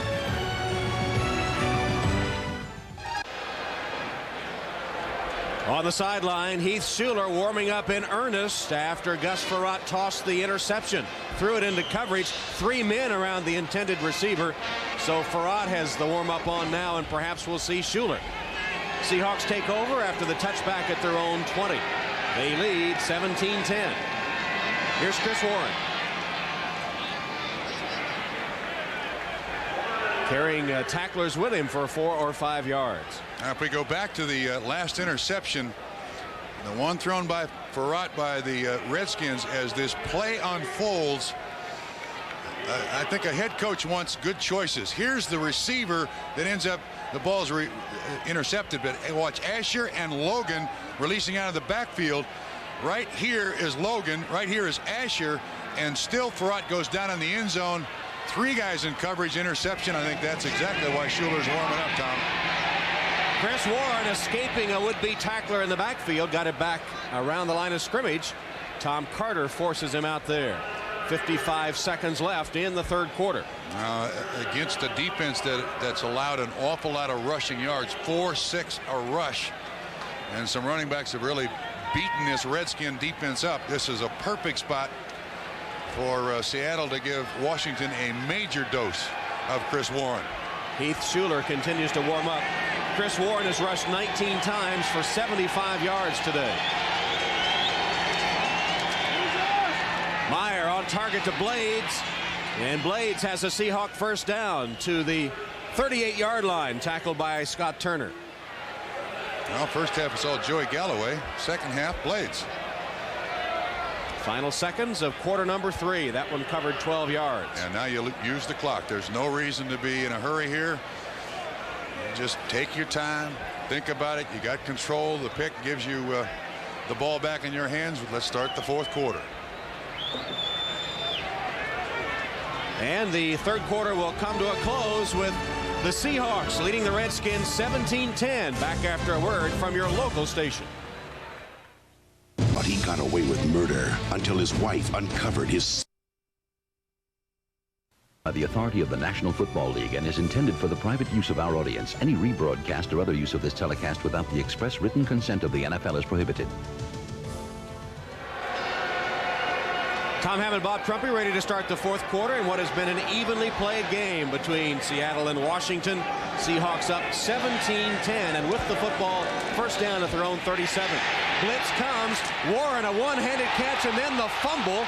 Chris Warren goes back to get it all the way back to the 19-yard line. Marvcus Patton knocking the ball loose from Chris Warren after he made a one-handed catch. There's pressure all over Rick Meyer as they try to set this screen up. Ken Harvey comes from the back, and then Chris Warren does a very smart thing. As opposed to trying to pick the ball up and run with it, just maintain possession. Ball is kicked out of his hand by Marcus Patton. He goes back, just falls on it. It's our ball. We'll take our chances with the next snap. 17-yard loss.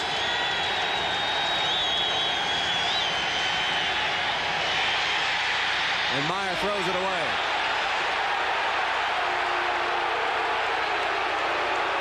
They want an intentional grounding penalty, and there was no receiver there for a middle screen, and then finally Mike Carey does throw it.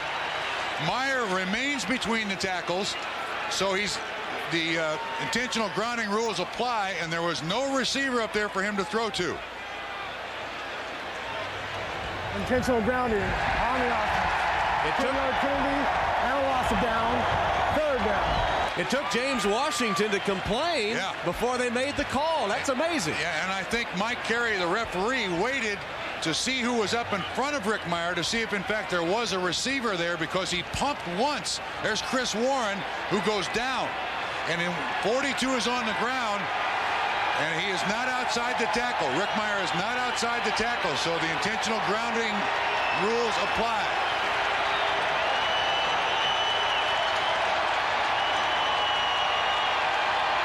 Rick doesn't like the call. Is that what it was?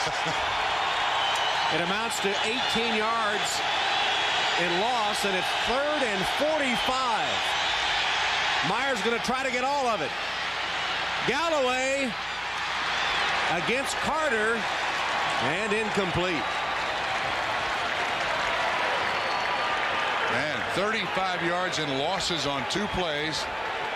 The screen that didn't work, and then the intentional grounding.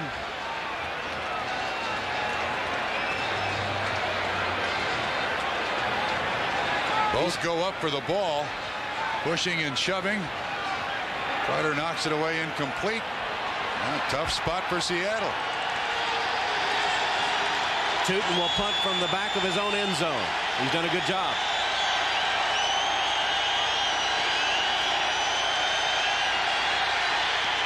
Got it away.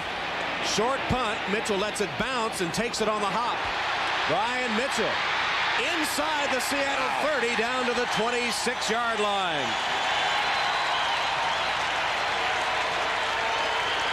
Rick Tootin not happy. There was a lot of pressure on him, but you know, the thing about Brian Mitchell, The thing about Brian Mitchell, he's a return specialist, but he's 226 pounds. Now Tootin gets up here, tries to help, and he gets pushed in the back.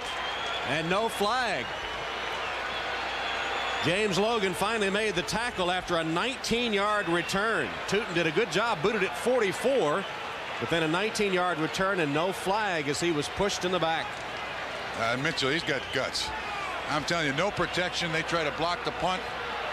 He goes up there with no blockers whatsoever and just fires through people. And here's Heath Shuler at quarterback now for the Redskins. First down at the Seahawk 27.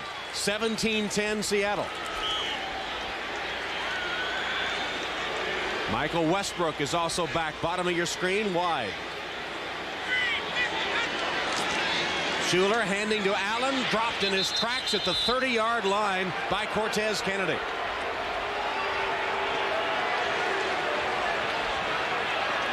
At some point, a guy of the caliber of Cortez Kennedy is going to have his effect on this game. Raymer, 52, the rookie making his first start, just misses the block. Kennedy, for his size, extremely quick, jumped around that block to make the tackle. Loss of 3. Play action. Shuler's first pass sacked at the 40-yard line. Penalty down. A shoestring sack by Antonio Edwards. And a tripping call against the Redskins. My goodness, this game has turned into negative yards. Everything the Seahawks do, Washington says we can do better.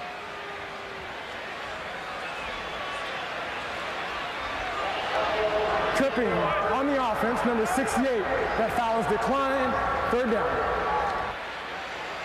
It's Joe Patton who is caught with the tripping. He's right here, and he's going on Edwards, who eventually makes the sack. Yeah, there you see the leg out and the sack. Boy, that's the triple-double right there.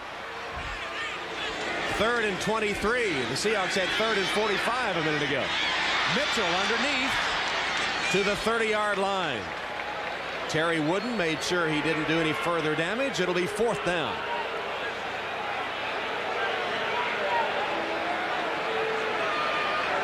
Farrat's the holder for the field goal attempt there. He's not going back in to throw the ball. So Eddie Murray will attempt a field goal on 4th down. It'll be about a 48-yard attempt.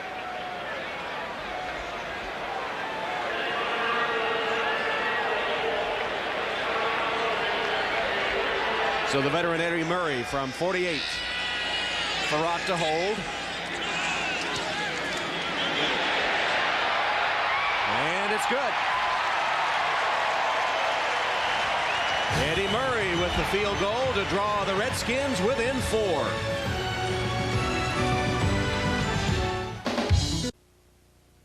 The NFL on NBC is brought to you by Dr. Pepper and your local Dr. Pepper bottler. Dr. Pepper is just what the doctor ordered. By Lexus Luxury Automobiles, the result of a relentless pursuit of perfection. And by Red Dog Beer, bold yet smooth, unusually easy to drink. You are your own dog. 12:19 left in the game. Tom Hammond, Bob Trumpy at RFK Stadium in Washington, D.C. Redskins with the Murray field goal within 4. Here's the kickoff by Murray to Broussard at the 10. Little man has a head of steam, and he's to the 35-yard line. 25-yard return. Derek Brownlow on the tackle. Well, what about yardage in the 4th quarter here? I don't think this is anything to really celebrate. I really don't. This 4th quarter has been ugly. Seattle minus 17, Washington minus 3, and still Washington scores 3 points. Yeah, that's hard work, losing yards and scoring points. So Seahawks trying to get out of the negative mode here with Chris Warren. He can do it. That's a gain of 11 and a first down. Marvcus Patton taking him down, and Warren inching ever closer to his 6th straight 100-yard rushing day. And Tom, I think that's what Seattle should have done the last time they had the ball. Just a steady dose of Chris Warren here. 86 yards on the afternoon for Chris Warren, the AFC's leading rusher. He's awful deep. I think he gets it here. Look how deep he is. Pitch on the sweep. Got a block. And he's across midfield into Redskin territory, 47-yard line. He's got a fullback up there in front of him that's helping with the block. And Tracy Johnson. Yeah. He gets off to the sideline. I don't know if he's limping or just needs a little breather here. I think Matt Joyce gave him a pretty good block, too. Joyce and Johnson leading the interference. Watch 43, the lead blocker. Of course, Steve Smith is hurt out with a bad back. He just rolls over James Washington, 37. And again, Broussard is in as we saw Warren leave the field. And Broussard will have a Seahawk first down. You know, Broussard has picked up this little thing with Chris Warren. If he can line up 8 yards deep, 8.5, I'll do it too.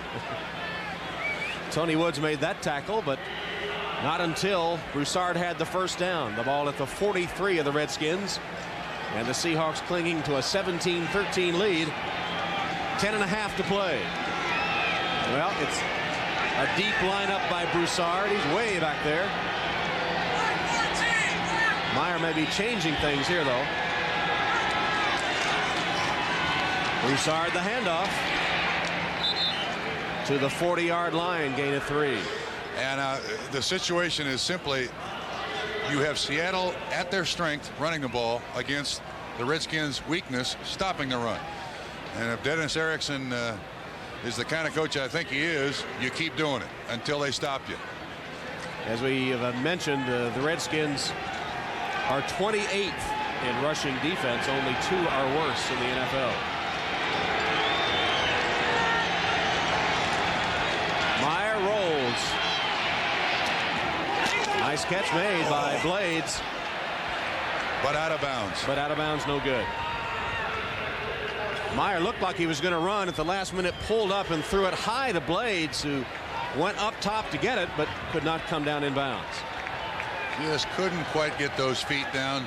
The toes, just the pretty toes. Close. Yeah. That's pretty close. Very close. I'm not sure he wasn't inbounds. 3rd and 7. 4 wide receiver set.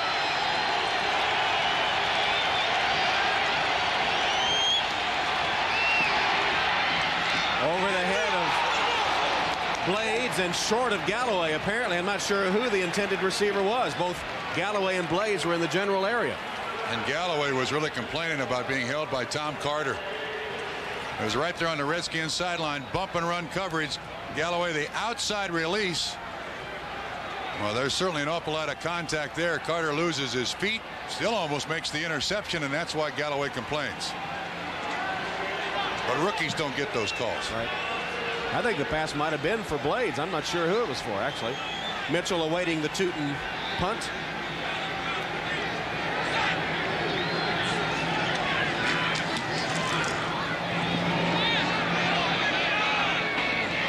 Oh, great job. Takes another great bounce sideways, and then Ronnie Harris is able to bat the ball back to keep it from going into the end zone. And there's Harris, number 81. Great special teams play. 38-yard punt pins the Redskins deep.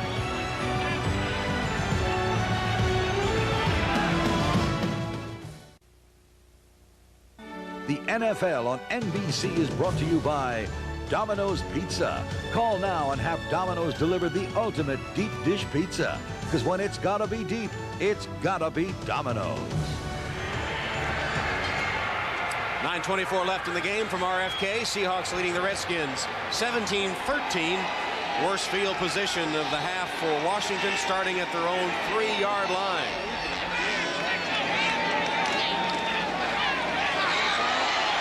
Mark Logan out to the 5. Corey Harris trips him up there. Went a long way for about a 2-yard gain. Starts up through the middle. Bounces once, bounces twice. Winston Moss, 55, was right there in the hole. Actually, a good job of picking up any yardage by Mark Logan. Logan spent 2 years with Cincinnati, 3 years in Miami, 3 years in San Francisco, and his first year in Washington.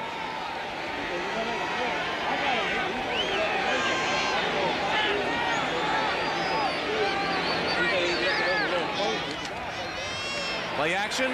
Schuler from the end zone. Rips it right to Blackman of Seattle. Second interception of the day for Robert Blackman. He victimized Farrat earlier and picks off Schuler here, and Schuler hears the boos.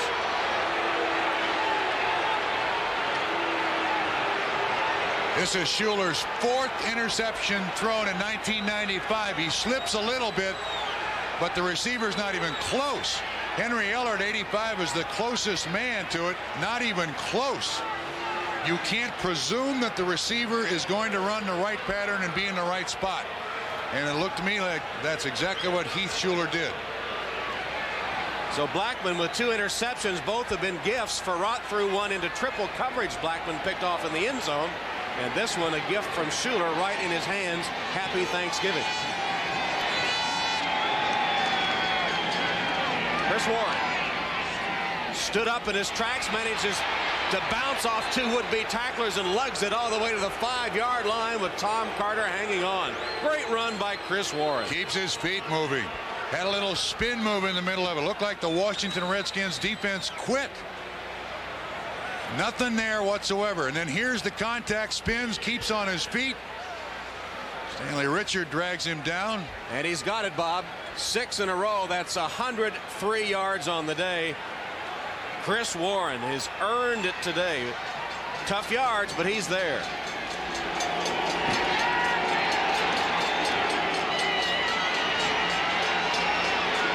Fighting for the end zone.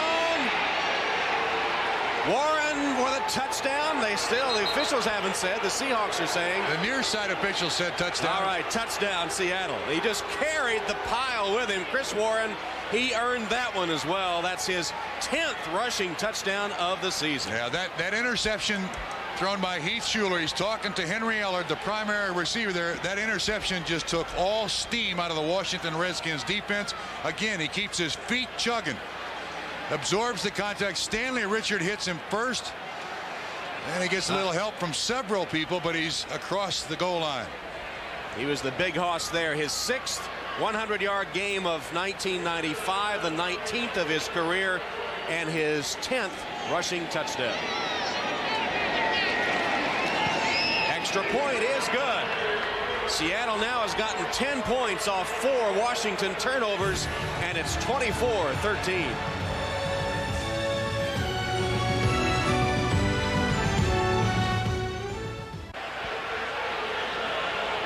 Gus Farrat, the starter for the Redskins, gave way to Heath Schuler, who tossed that last interception. While we were away, the fans were chanting, "We want Gus." Yeah, that's Trent Green, the 3rd quarterback here. And right in front is Gus Farrat. They're all standing there. Schuler's going to get his chance still.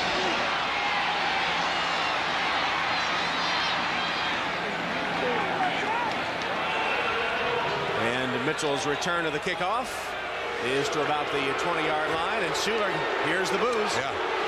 Redskins now in a tough spot. They need both these kids, and they need both these kids for the rest of the season. That must have been his family up there, too. Yeah. Farrat is called the people's choice here in D.C., as you said, Tom. And Schuler said this week, look, I want my chance. I deserve the chance. Well, off that last interception, I don't think so. Sonny Jurgensen has adopted Gus Farrat, too. He is becoming, as we said, something of a favorite. But Heath Schuler's still in there, and he completes it to Ellard to the 40-yard line, and a first down hit by Robert Blackman. That's what they intended on the interception, Absolutely. I think. It goes for 20 yards here after they looked so bad on it on the pickoff. Tom, you are absolutely correct. That was basically the same play. A little better protection for Heath Schuler. And Henry Ellard runs the pattern properly and makes the reception.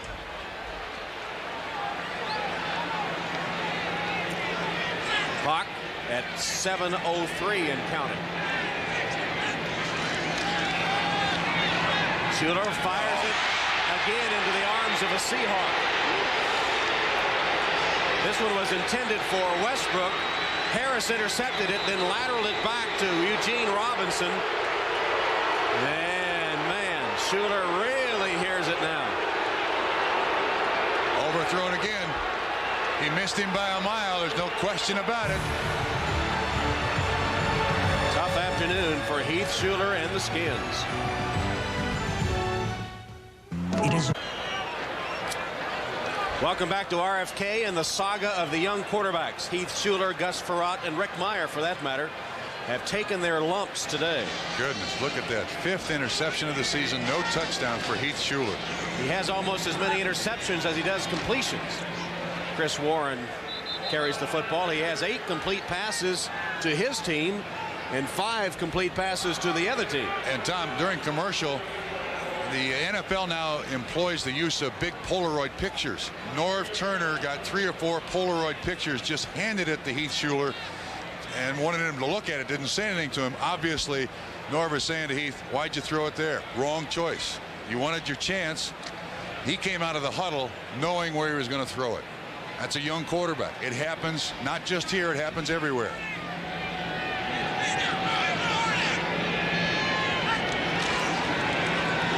Warren made something out of nothing. Not much blocking there as the Redskins stacked it up and the pursuit arrived. James Washington forced Warren out of bounds. That first interception thrown by Heath Shuler just took all of the steam out of the Washington defense. The second one is just shocked. Not again. Come on. And the Seahawks, thanks to a couple of Shuler interceptions, are looking good to win their 3rd game in a row. Washington has always struggled coming off the bye. If they lose this one, they'll be 1-5 off bye week.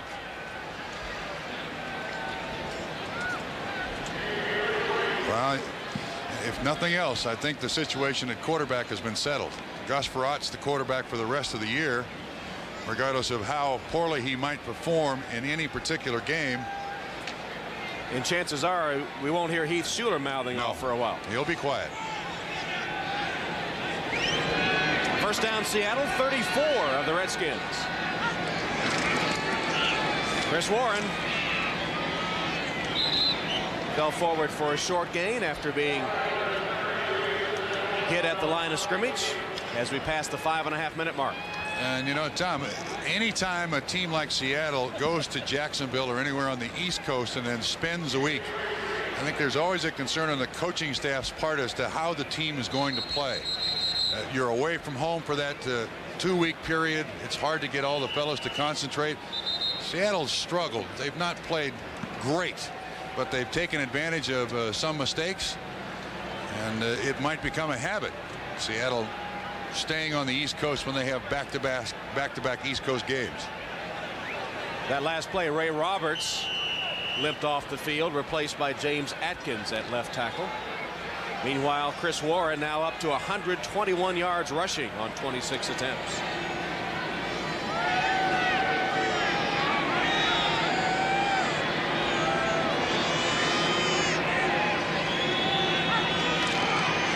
Here he is again. Pushed his own man out of the way and then lowered his head to bang for additional yardage. Chris Warren showing you why he's the AFC's leading rusher. Tom Carter finally got him down.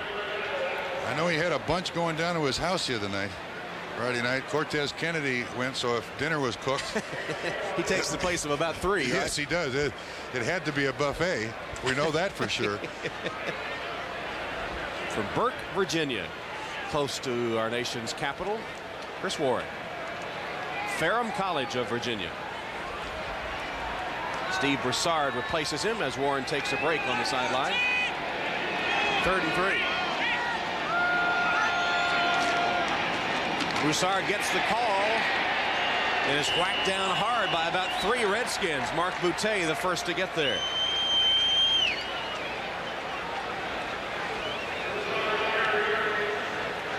Well, where's he been all day? Jumps around the center. And again, when you've got a running back sitting 8 yards deep, anybody misses their block up front, it's going to be little or no gain or probably a loss, and that's what happened. 3.5 minutes to play as Todd Peterson lines up for the field goal attempt. Both wear number 2.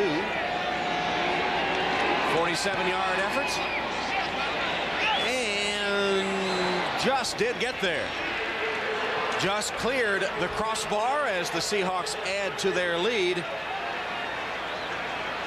Once again, taking advantage of a Washington turnover. The Redskins have turned it over 5 times today. It's 27-13. Coming up next on most of these NBC stations, we invite you to stay tuned for the conclusion of the Skills Challenge presented by Sun America. Two-time champion Peter Jacobson leads the entries in what Sports Illustrated is called a don't miss event. That's the Skills Challenge coming up next here on NBC. Tom, just before that promo, you were talking about the turnovers that the Seahawks have gotten. It's ironic because coming into this game, they were -14 on the give-take table. They had given the ball up more than anybody else in the NFL. Today, it goes in their favor. And the Seahawks have gotten 13 points off the Redskins' 5 turnovers. Peterson to kick.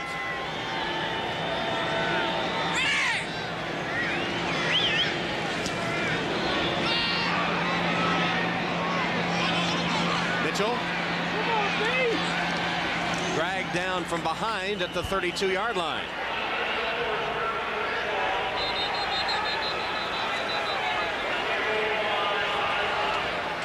And don't forget, Thanksgiving Day special time, 3:30 Eastern. NFL on NBC pregame show. Mike Ditka, Joe Gibbs, Ahmad Rashad, and Greg Gumbel to preview the big game between the Chiefs and the Cowboys, and an in-depth interview with Emmitt Smith. And then the game could be the game of the year. Steve Bono and the Chiefs' best record in the NFL, Emmitt Smith, Troy Aikman, and the Cowboys. Thanksgiving Day starting at 3:30 Eastern time. Heath Schuler remains at quarterback and completes this pass to Brian Mitchell. Nice open field tackle at the 35-yard line there, made by Corey Harris. And when Schuler took the field, another chorus of boos as he approached the huddle.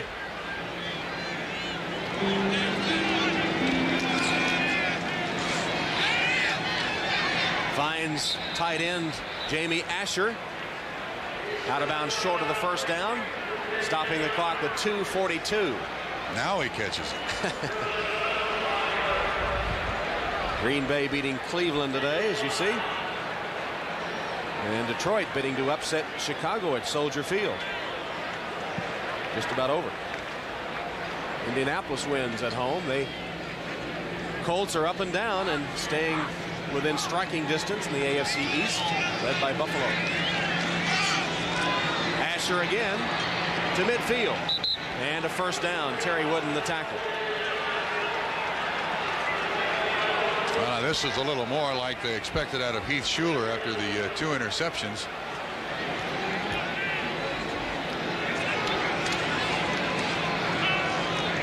Schuler stands in the pocket, got good protection, completes it to Brian Mitchell, close to another first down. But now all the Redskins fans are going to say, well, why couldn't he do that earlier? Well, this is the prevent defense by the Seahawks. They're going to give up all those receptions underneath. Pay no attention to the deep stuff. Try to get this off before the 2-minute warning, and he does. Another completion. Mitchell again hit hard by Winston Moss as we stop for the 2-minute warning. 1:57 left to play at RFK with the Seahawks in control.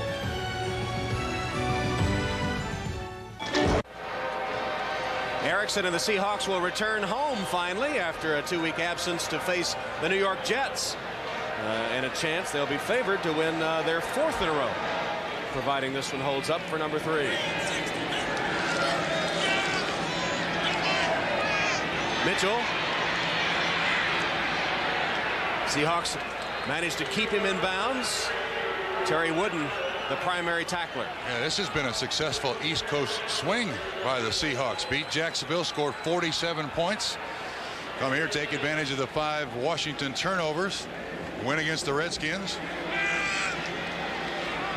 Schuler, lucky that one wasn't picked off too. In traffic to Westbrook, who fights his way to the 5-yard line. Eugene Robinson wrapped him up. And a timeout taken by Washington.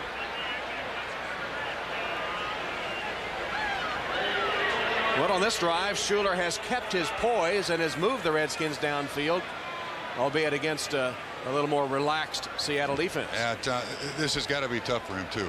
I mean, there was no question when he came out in the draft, he was the top dude. And when they signed him, people in the Redskins office, Charlie Casserly, their general manager, said, look, when we took Schuler, we had no intention of taking another quarterback. But at pick 197 comes Gus Frerotte, and suddenly friction. Don't forget, coming up next, most of these NBC stations, you'll see the Skills Challenge. Skills Challenge coming up next here on NBC. Peter Jacobson going for the title.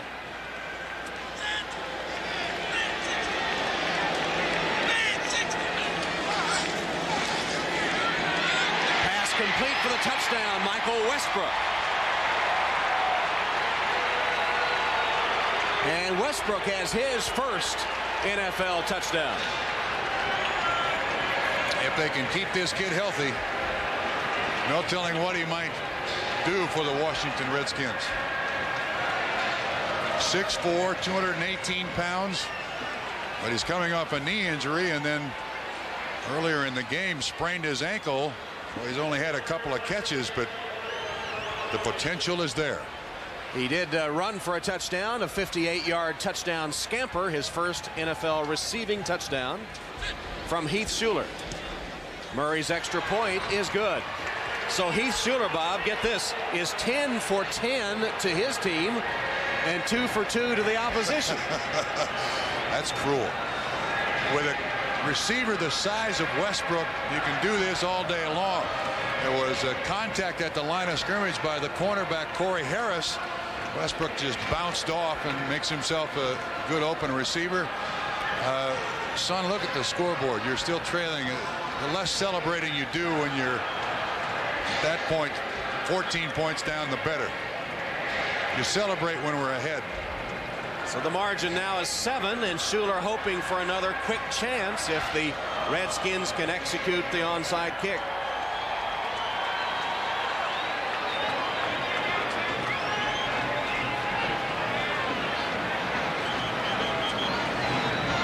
Onside kick here, hands team out on the field already by Seattle.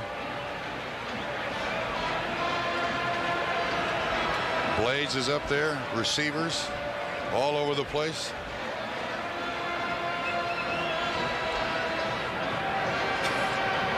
Murray will tee it up over on the right hash.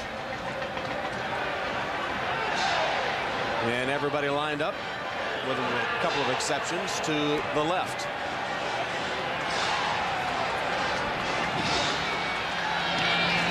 Trying for the big bounce. Did they get it? No, they did not. Crumpler, Carlester Crumpler was the man, I think, that cradled the football for Seattle. The first to get it anyway. I don't know if anybody pried it loose. Seattle does have it. You should give that one to Mom, too. There he is. Now, this ball does not travel 10 yards, but it's all right for the receiving team to get inside the 10-yard marker to get the ball. Good job by big Carlester. Got his 260-pound 6'6" frame in there, and nobody could dislodge the football. Mr. Crumpler. Mr. Carlester Crumpler Jr., who today earlier scored his first NFL touchdown and promptly gave the ball to Mom.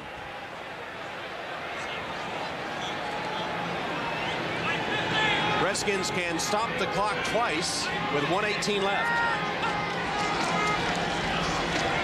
Chris Warren, the workhorse, the big horse, inside the 35 with William Gaines hanging on. And the Redskins take their second timeout. Well, you know, Seattle, after losing 4 in a row, coming back and winning 3 in a row, signs of life here for the Seattle Seahawks. And tonight we invite you to tune in to NBC for the NBC movie event Dead by Sunset, a bestseller becoming a movie. Ken Olin starring in a powerful world premiere movie based on a shocking true story. That is tonight, Dead by Sunset. The critics have been high in their praise of Dead by Sunset, and you can see it tonight here on NBC. Chris Warren now, Bob, up to 130 yards rushing, and no doubt will remain the leader in the AFC rushing stats. 6th 100-yard game of the season.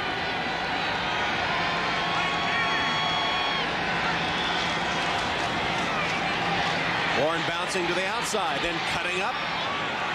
Crosses the 30-yard line, close to a first down, which would effectively end it. Stanley Richard, the sheriff, made the tackle as we move inside the final minute. It is a Seattle first down. Now Washington takes its last time out. I mean, I guess you should. Yeah, just for appearances. Sure. You play in the NFC East. Everyone remembers Philadelphia Giants, Joe Pisarcik. So why not?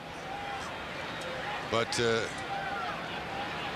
speaking of Philadelphia, that's Norv Turner's next opponent, and that's a tough task, even though it is here at RFK. Yeah, and Tom, this Washington Redskin team today looked like a very young, inexperienced team.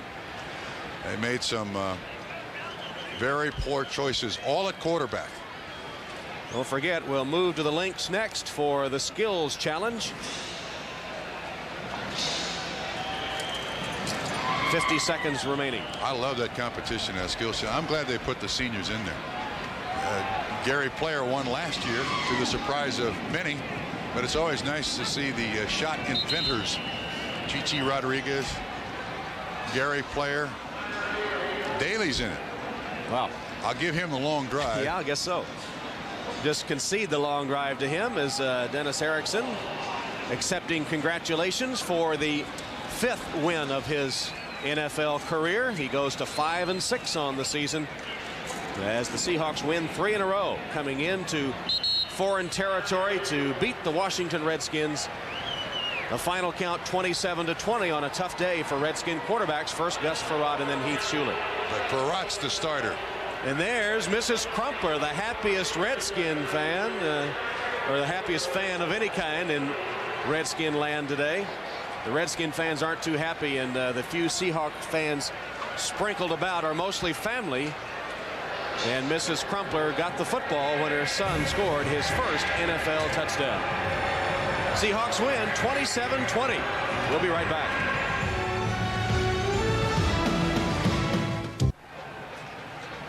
Once again, the final score, the Seattle Seahawks 27 and the Washington Redskins 20. Coming up next on most of these NBC stations, it's the conclusion of the Skills Challenge presented by Sun America. Two-time champion Peter Jacobsen leads a field of 8 of golf's top players competing against each other in 8 separate skills events. So this is Tom Hammond for Bob Trumpy saying so long from RFK. You've been watching the NFL on NBC, home of Super Bowl 30.